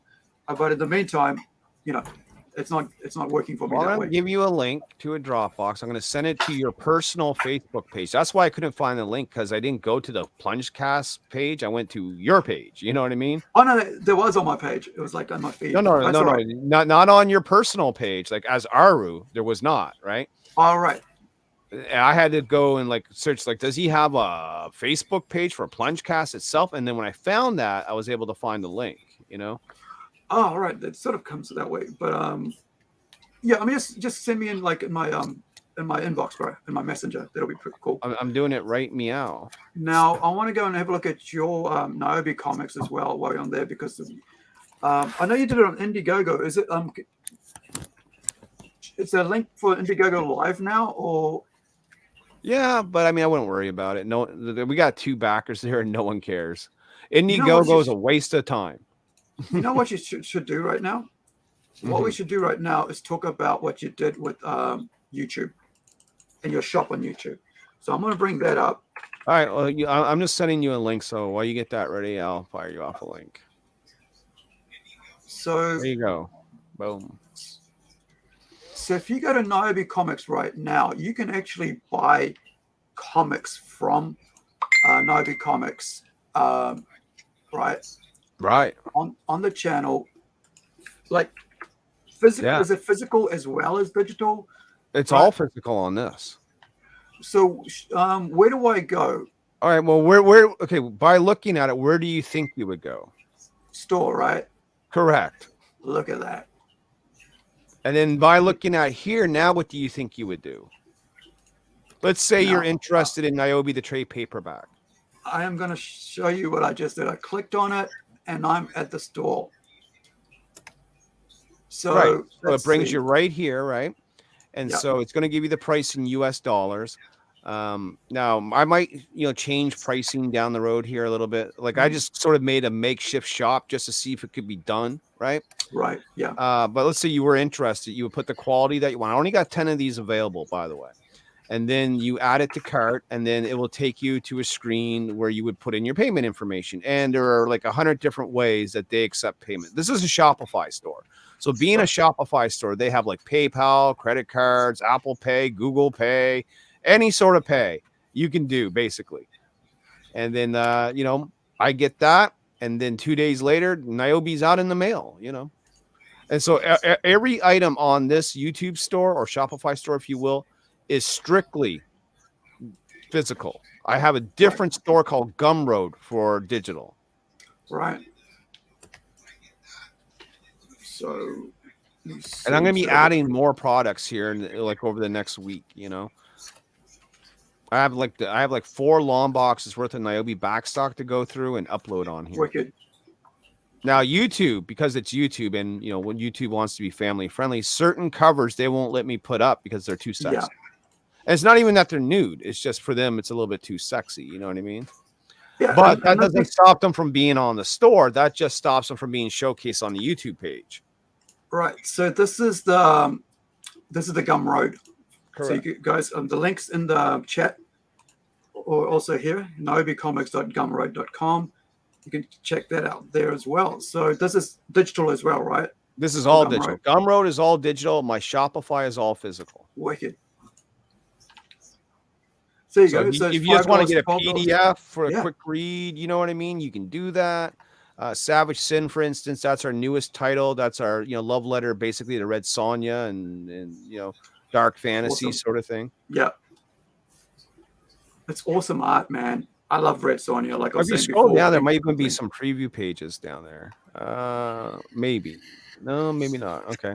I should add a couple to that. Yeah, because the same artist who did that image does the entire art all through the book. So if you like what you see there, then you're gonna like the interiors. Yeah, and then this is I like the fact that that there's PDFs out there that we can just grab instantly, right, and pay for and read. I mean, the artwork is freaking well, it's sort of like a big debate in comic books right now. If the industry is really looking at going full digital, Yeah, and that's going to hurt us if it does, because we don't really make a lot off these digital products. You know what I'm saying? Yeah. And in order to make a lot, we would have to have thousands of people buying into it. But let's say you buy a $5 digital book versus the $40 variant we're trying to sell you. Well, obviously we make more money off of the variant. You know what I'm saying, right? Yeah. Thank you, Rising Sun Comics, by the way. Is that you? That's where we're simulcasting on 3 different places. Okay. Right now. So we go Plungecast, that's got 1,000, members on there. You got Rising Sun Comics got 4,000 plus, and then also on my own page as well. Beautiful. That's like about 400. So about 5,000 member places, whatever. But that's because I pay $45 a month for the privilege. So in order to even get a store on YouTube, though, there is requirements, right? And the requirement is you need to be monetized. So in order to get to the first tier of monetization, you need 500 subscribers and 3,000 hours of watch time on your content within a period of a year. Okay. Right. We hit that fairly easy. In fact, we hit it before I even knew we had hit it, because I was still underneath the impression that you needed 1,000 subscribers. Yeah, that's right. Well, that had changed. And, initially that was a beta change, and then it just sort of, went full tilt. So then I was like, oh shit, we're actually monetized, so I applied for the monetization and got it. And now there's a second tier of monetization, which comes at 1,000 subscribers. So once you get 1,000 subscribers and 4,000 hours of watch time, now you're level 2 monetized. And what that means is now my videos can make ad revenue versus me just being allowed to have a store and get super chats.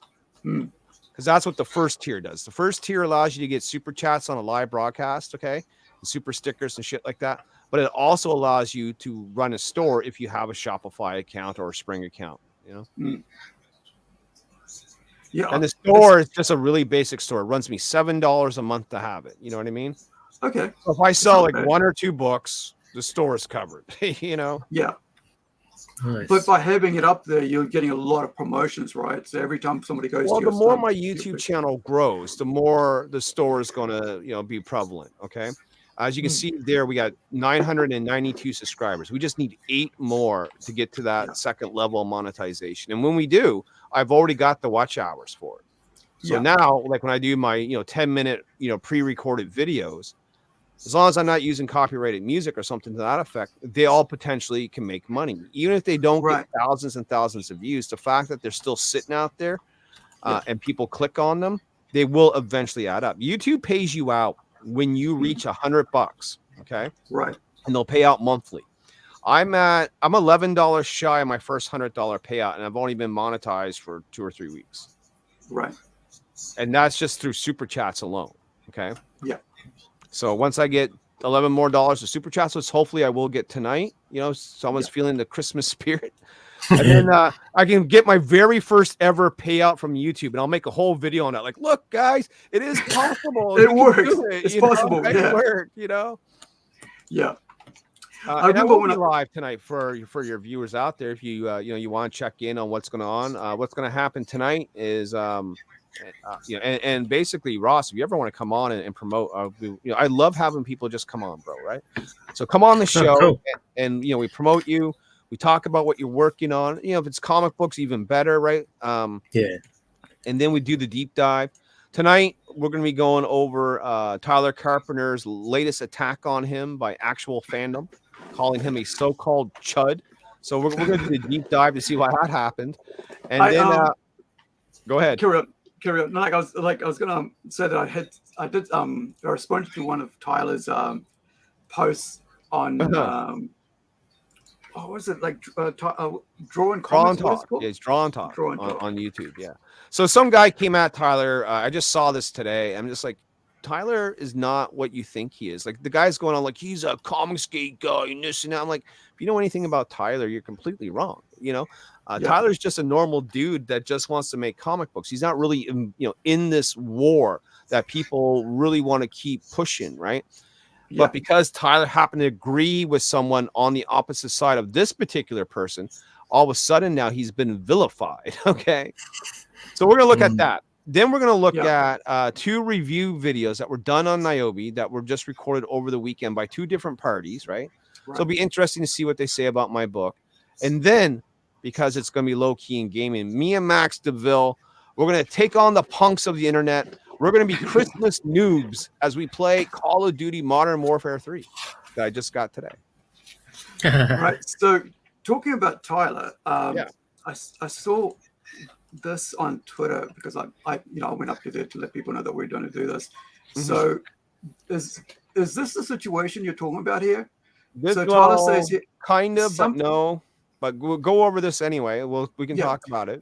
So something I've come to learn within the last 2-3 months is that the decline in Western comics was planted as a seed 10 to 15 years ago, and only now are we seeing the fruits that were created due to lack of innovation, old guard mindset, inability to change with the times. So Tyler's always been we'll pause there for a second because there's so much that you're going to scroll through, right?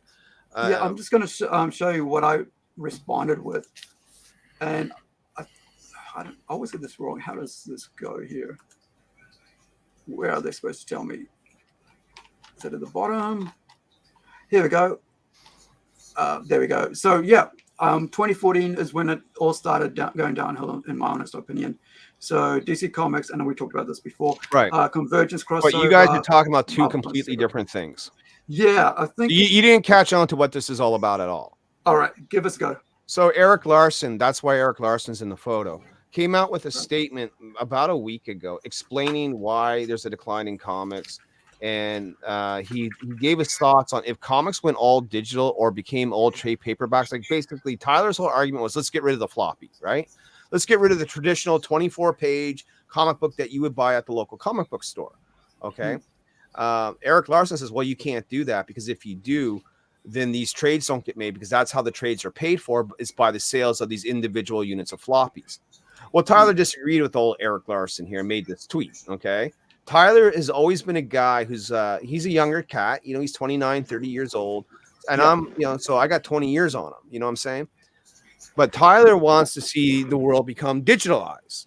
Tyler thinks that digital is the future, that all floppies should be made digital first. And if they're worth any merit, then make them print it as trades and sell them then. You know what I mean?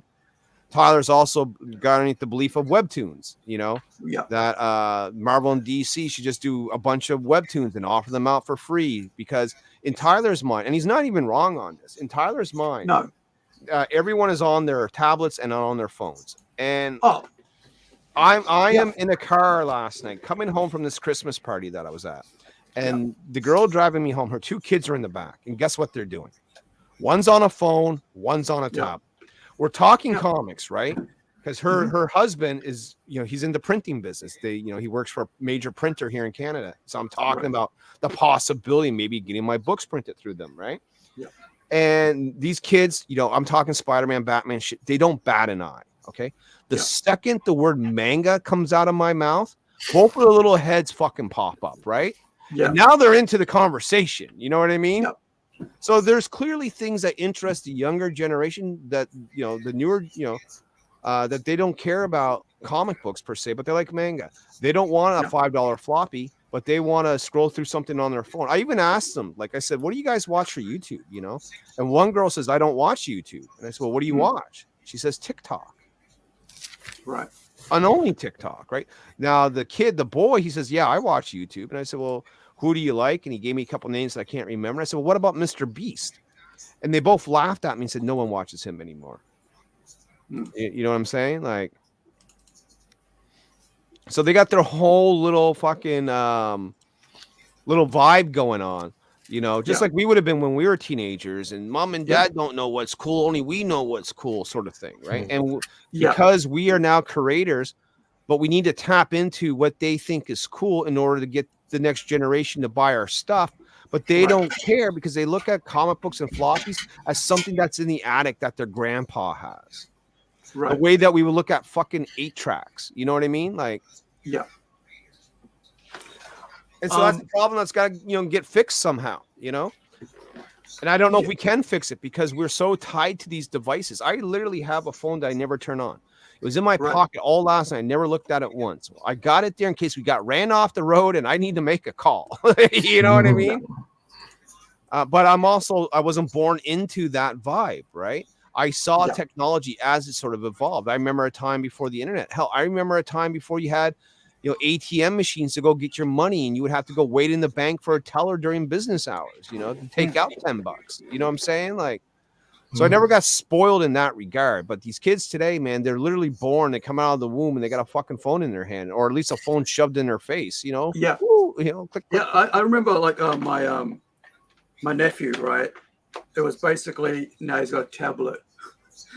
He's 3 years old. He's got a tablet. That's like a $400-$500 thing. And what we call the electronic babysitter, you know? Yeah. And I was like, you know, we basically sat in front of the TV, which is like everybody got to watch, right? Now he's got his own little friggin' tablet, with, you know, a couple $100 worth. And not only that, last year when he came over, he had a friggin' Meta thing, right? The Google goggles. And I'm like, he's trying to show me how cool it is. Like, I don't like this thing. It's like it's taking me away from enjoying you, and because you're visiting, you know, he was visiting with his dad from. Yeah, but they don't care about that. They're into the technology. They're into social media influencers. They're into the latest trends. You know, and they don't even watch TV, right? Their whole viewing entertainment comes from the device that they hold in their hand, and if they can't do it on that, then they really don't care. Right. So, I mean, we're talking about manga. So this is one of the comics that I'm doing as a manga, right? It's about, I think we did about 38 pages. It's about a 90-page comic book. We haven't got another 2 volumes or 2 more issues to do to finish. So, I mean, I did it, like, we've been working on it for a while, but, like, I did it as a manga, like right to left, right, top to bottom, so that you could read that way. So you'd be reading from, like, from the screen, from, like, you know, from the top right and then downwards, and sideways, whatever. So it'll package out. The cover would be at the back, right? And not at the front. And so I planned all that and made sure that when we put this out, it'll go out as a manga and not as a comic book, but as a comic book size. So the next thing is, well, why don't I do it as a manga size as well? So it's like this size, right? The size rather than the freaking comic book size. Sadly, I don't have one right next to me. But I mean, still read the text. But that's the thing. Can I still read the text, right? When we put it out. So I got to figure that part out, and how small can I get it if I shrink it down. And it's black and white. I was thinking about color, you know, like the thing was, you know, like somebody said to me, like when we're doing it in black and white, the best way to, you know, the way the manga does it, they're supposed to do it anyway. It's like in the first page, you're supposed to have a color representation. Usually it's the first 2 or 3 pages that are in color, so that you can have a visual what it's supposed to look like in color as you go through the rest of it in black and white. What was really funny though about that comment is when I was talking to those kids about the manga, and like, you know, I asked them what their readings, like One Piece and stuff like that. I said, what do you wish the manga would do better? And the kid says, I wish it was in color. Right. Yeah. I'm a sucker for color too. Yeah. Because it's visual. Guys are visual, right? And so it's something that we get attracted to, colorful stuff. But that's a pretty good thing to do, though. Like, if you Well, they don't do it because it's finances, right? That's the Right. sole reason why it's not done, is Hmm. because it costs money to color it, it costs money to print it, right? Yeah. And it takes longer to get that material out because you have to color, because coloring is such a time-staking process. Yeah. Hmm. That's I mean, why they let don't do it. alone draw You know, it. it's disposable media that they're pumping out as fast as they can, right? Yeah. You know, if I'm waiting, you know, on a comic book page, usually the coloring process takes longer than the drawing process because there's so much intricate detail that goes into coloring a page, you know, especially if you want to, you know, make it look right. Hmm. So, you know, if you're spending that extra time coloring all these mangas, then they can't pump them out as fast. And, you know, we're talking mangas that come out like on a weekly basis, you know, Yeah, chapter a week. not even monthly, Right. we're weekly, right? Yeah, chapter a week, and you're out. And it's like you got the. I mean, that's why a lot of them like freaking. You know, they got such health problems out there with them, and but that's the thing. Like, I mean, they've been trained for a week, right? So if you're not putting out, like, that's the way we've been trained as a comic book like purchasers, right? If it's not out on monthly, we get stressed, right? And so now when you go to indie comics, it's out 4 monthly or 6 monthly. People kind of like forget about them, right? Unless they're really good, you know, following, and you're keeping in touch with them, letting them know and stuff. So how do you combat that, man? Like, when the mentality of like every week Wednesday to like once a month, because even though it's every week Wednesday, it's a monthly thing, right? Well, I mean, you can take it, you know, a step further and just ask how it applies to us in the sense of Marvel and DC pump out every month, but we in the indies are lucky to get out a book once every 3 or 4 months. And how do you keep people engaged? Or then you look at the problem of, let's say you did back a project, right? And it's 2 years late. You know, let's say you're going to your LCS and you're buying X-Men, and you're looking to get your X-Men every month, and now your X-Men is 5 months late. Yeah. Right? Are you going to stay interested? You know what I mean? Probably not, right? You know, because it's been too long since you read between issues. You forget what the hell is going on, and your brain, you know, has already moved on to other things. You know, who was that artist with starts with M, and his he was doing a Hulk book or something, Wolverine a Hulk book, and it took about something about a year for the last issue to come out. You guys carry on talking, but I think well, I mean, I'm not sure who that is, but I know Mark Silvestri. He was doing a 7-issue Batman miniseries, you know, and that took him 5 years to do. You know what I mean? Like, so that's too long, you know. So do you have a page aim for how many pages a week or something like that you do your books? Well, it's all based. See, I don't draw them, so it's all based on the artists I hire, and you know, if they have a day job or if they got other projects they're also working on at the same time, because a lot of these, you know, freelance artists are taking on multiple gigs at once, and they're over juggling, right? I do too. What's his name? Where's his name? Oh, here we go. Joe Madura. Yeah. He took forever for the last. I think it's this one that took forever for the last issue to come out, and boy, were people pissed. Yeah. Right? People were so pissed that he took forever for this thing to come out, and like, you know, and that was a print comic, right? And this is with Marvel and stuff. It's like, what? Where is it? Where is it? You know. You know, Image was bad for that, you know, especially in their early days of books being notoriously late. I don't think they were like, you know, 7 months late, but we're talking like, you know, you're waiting for the next issue of Youngblood and it's a month late. You know what I mean? Right. Like, you know, you go to the comic book shop. Yeah, it's supposed to be out January 5th. And then it's like February 27th, fucking before the thing shows up or something, you know? Yeah.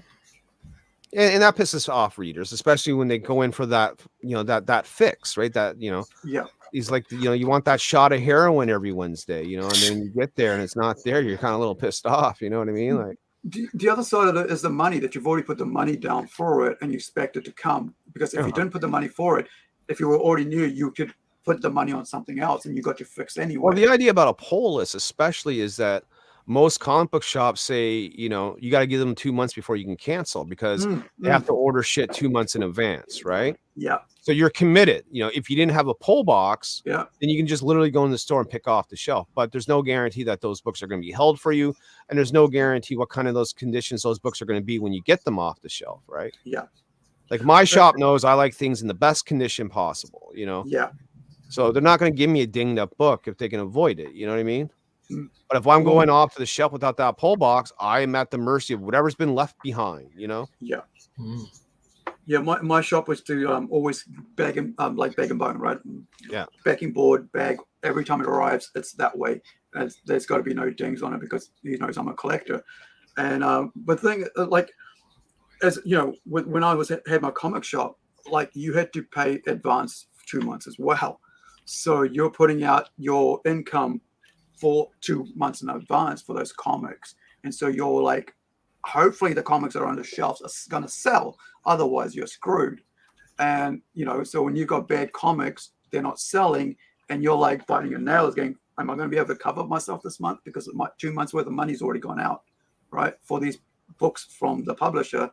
And hopefully whatever's coming in will sell. And then they start piling up and piling up and piling up. It's like, ugh. And that's why I thought, like with Glenn talking about, you know, how the state of comic books industry is, like, you know, and with you know, Tyler talking about that, and with Eric,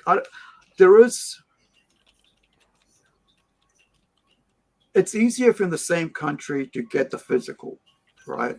It's way easier. Like if you're in America, you're creating. If you're in Canada, you're creating.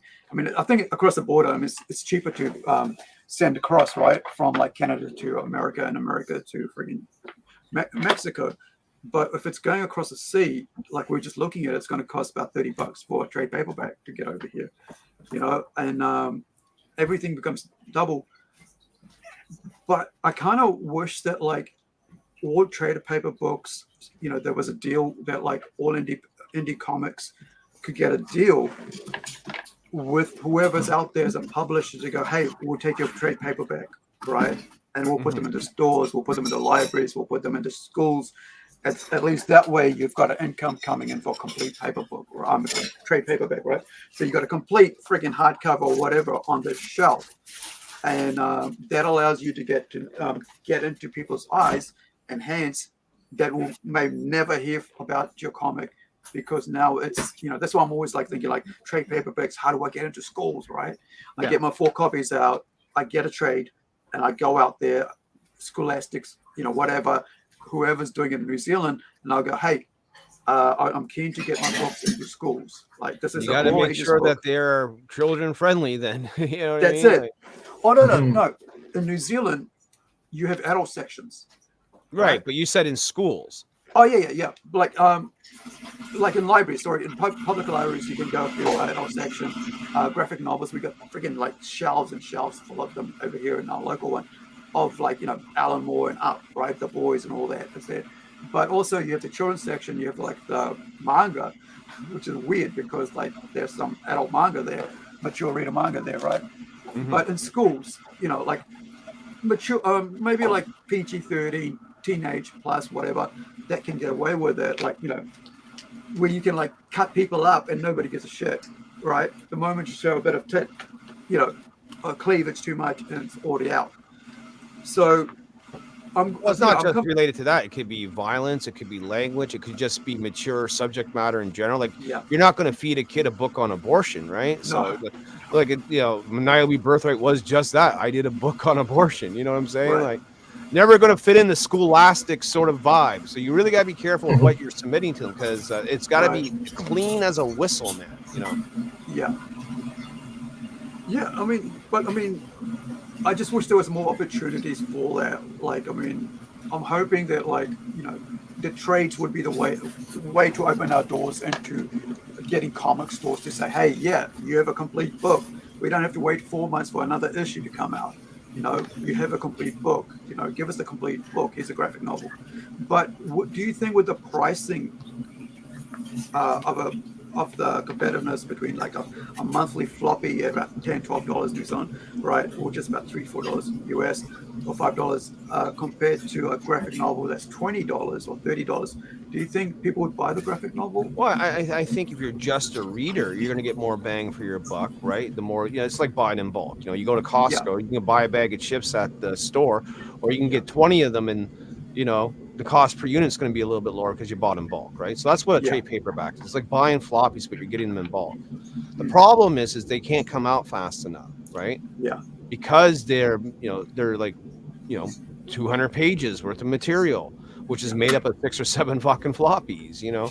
That's the whole idea about having the books come out monthly, is that you can produce them fast enough to get them out monthly. Now, if everything got on the trades, now you're talking 3 or 4 months in between a series, and you better hope it hits, because now you've invested a lot of money in all that artwork to put it up in one big volume, and then if it doesn't hit, well, then you're kind of screwed. At least with the monthly books, you can almost test the waters. Okay, we're gonna have to cancel this series after a few issues because it's not working, right? But if you're committed to doing a full graphic novel of this thing, man, you better hope it hits, you know. Yeah, I mean, it's a cost factor. It's always a cost factor when producing comics. Everything's a cost factor. The reason why everything's up in price is because we as creators have to pay everything up in price. Right. Our shipping prices go up. Our supplies go up. Artists raise their rates on us all the time. You know what I mean? You know, whatever it is, everyone has upped their prices because they're paying more for everything. It doesn't matter what facet of business it's in. Right. And so when I got to pay extra for everything, well, now I got to start charging more for my book, right? And eventually what happens is people get fucking priced out. Those who can afford it will buy it, and those who can't will get the digital, or they won't bother, or they'll try and pirate it for free, you know? Hey, I got to bail, guys, but good talking. Actually, I got to bounce. Carry I on. got to call my brother for Christmas before it gets too late. Well, that basically covers us, and I'm glad for both of you guys. Thank you for both of you guys to come on and hang out for a bit. I know, Larry, you got a show on later on with what is because for me it's only 9:13 p.m. on Christmas Day, so I still got a few hours to rock here, brother. You know, show off some Christmas loot, talk comics, and then shoot some punks on the internet. Right. So that's what you got. You got another show on on your channel soon, right? Yeah, I'm actually uploading a video on the Tyler thing, and then so that's going to cover that, and then my live show is just going to be us goofing off, basically. You know? Right, there you go, guys. There's a link. Go out there. Sub. My whole goal was 1,000 subs by Christmas, so that gives me 2 or 3 hours to get 7 more subs. Help me, help you, help me. Well, I've been subbed ever since I got to know you, so that's pretty cool. But I'm already subbed from way back. Nugget's already I appreciate subbed as that, well. Gentlemen. Come on, guys. Either one of you, man. When you see us live, just say, hey, throw me a link and we'll bring you on. We'll talk about whatever you got going on, dudes. Cool. We got Tyler coming on in January, mid-January. I can't wait to watch it. I'm so going to be here. Are you going to pre-record that one? Is that one going to be live? No, it's live. I always do those shows live. You keep me posted when that is. I want to be in the chat watching that one. Cool. Not that I think anything weird's going to happen. It's just I think you guys will have a good conversation. Tyler's going to come at you with a completely different mindset than me, but that's what's cool, right? We can exchange different ideas, and we may not always think they're the right ones, but we don't have to chop our heads off either because of it. That's what a good conversation is. And then sometimes you go, "What, man? You do got a point there." And maybe he'll say 12 things I think are wrong. But he might say the one thing I never considered, and then next thing you know, I'm adopting it into my business model. You know what I mean?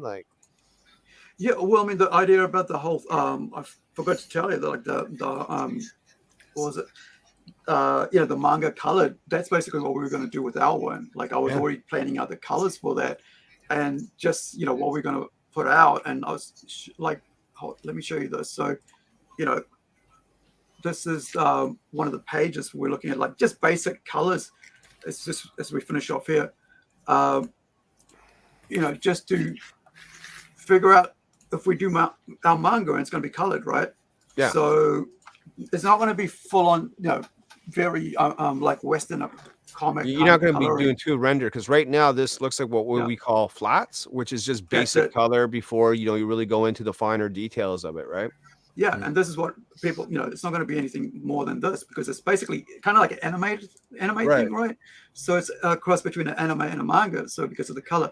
So you're not going to spend a lot of money on it. Even I could do this myself with a bit of, let me just see, I put some tones on it, and that was about it. Here you can see here, and that's it. And just so it looks a bit darker and lighter as you go across. But it's not trying to be anything other than what it is. And but I think, if we get to this stage, right, this size, I'm not. I wonder how people would think about it, because this is a supernatural mature comic, right? And so you don't know if it's going to be what's acceptable, but we'll see. But that's a good point you raised as well about the fact that they wanted colored manga. And that's that one kid said it. I don't know if every kid thinks that, but I was just surprised to hear the one kid say it, because usually they don't care if it's in black and white. You know what I mean? Like, yeah, I've heard it as well about the whole color thing. It's like, but the other thing is, I don't like reading left to right, right, or right to left. That's what. Yeah, my brain can't wrap around it. I tried. I fucking tried. Yeah. I gave it E for effort. Yeah, so if we suddenly now change manga to, left to right, and then also colored, maybe that's a plus for us. We can win out that way. But then it's a comic. Yeah. With a comic with manga art, basically. All right, gentlemen, thank you so much. Thank you, man. You guys have a good rest of your holiday, man. Yeah. You too. And if we don't see you, Happy New Year. Happy New Year's, brothers. Yeah. Nakite. Okay. Cheers. Try. Thanks, Ross. Bye. Bye.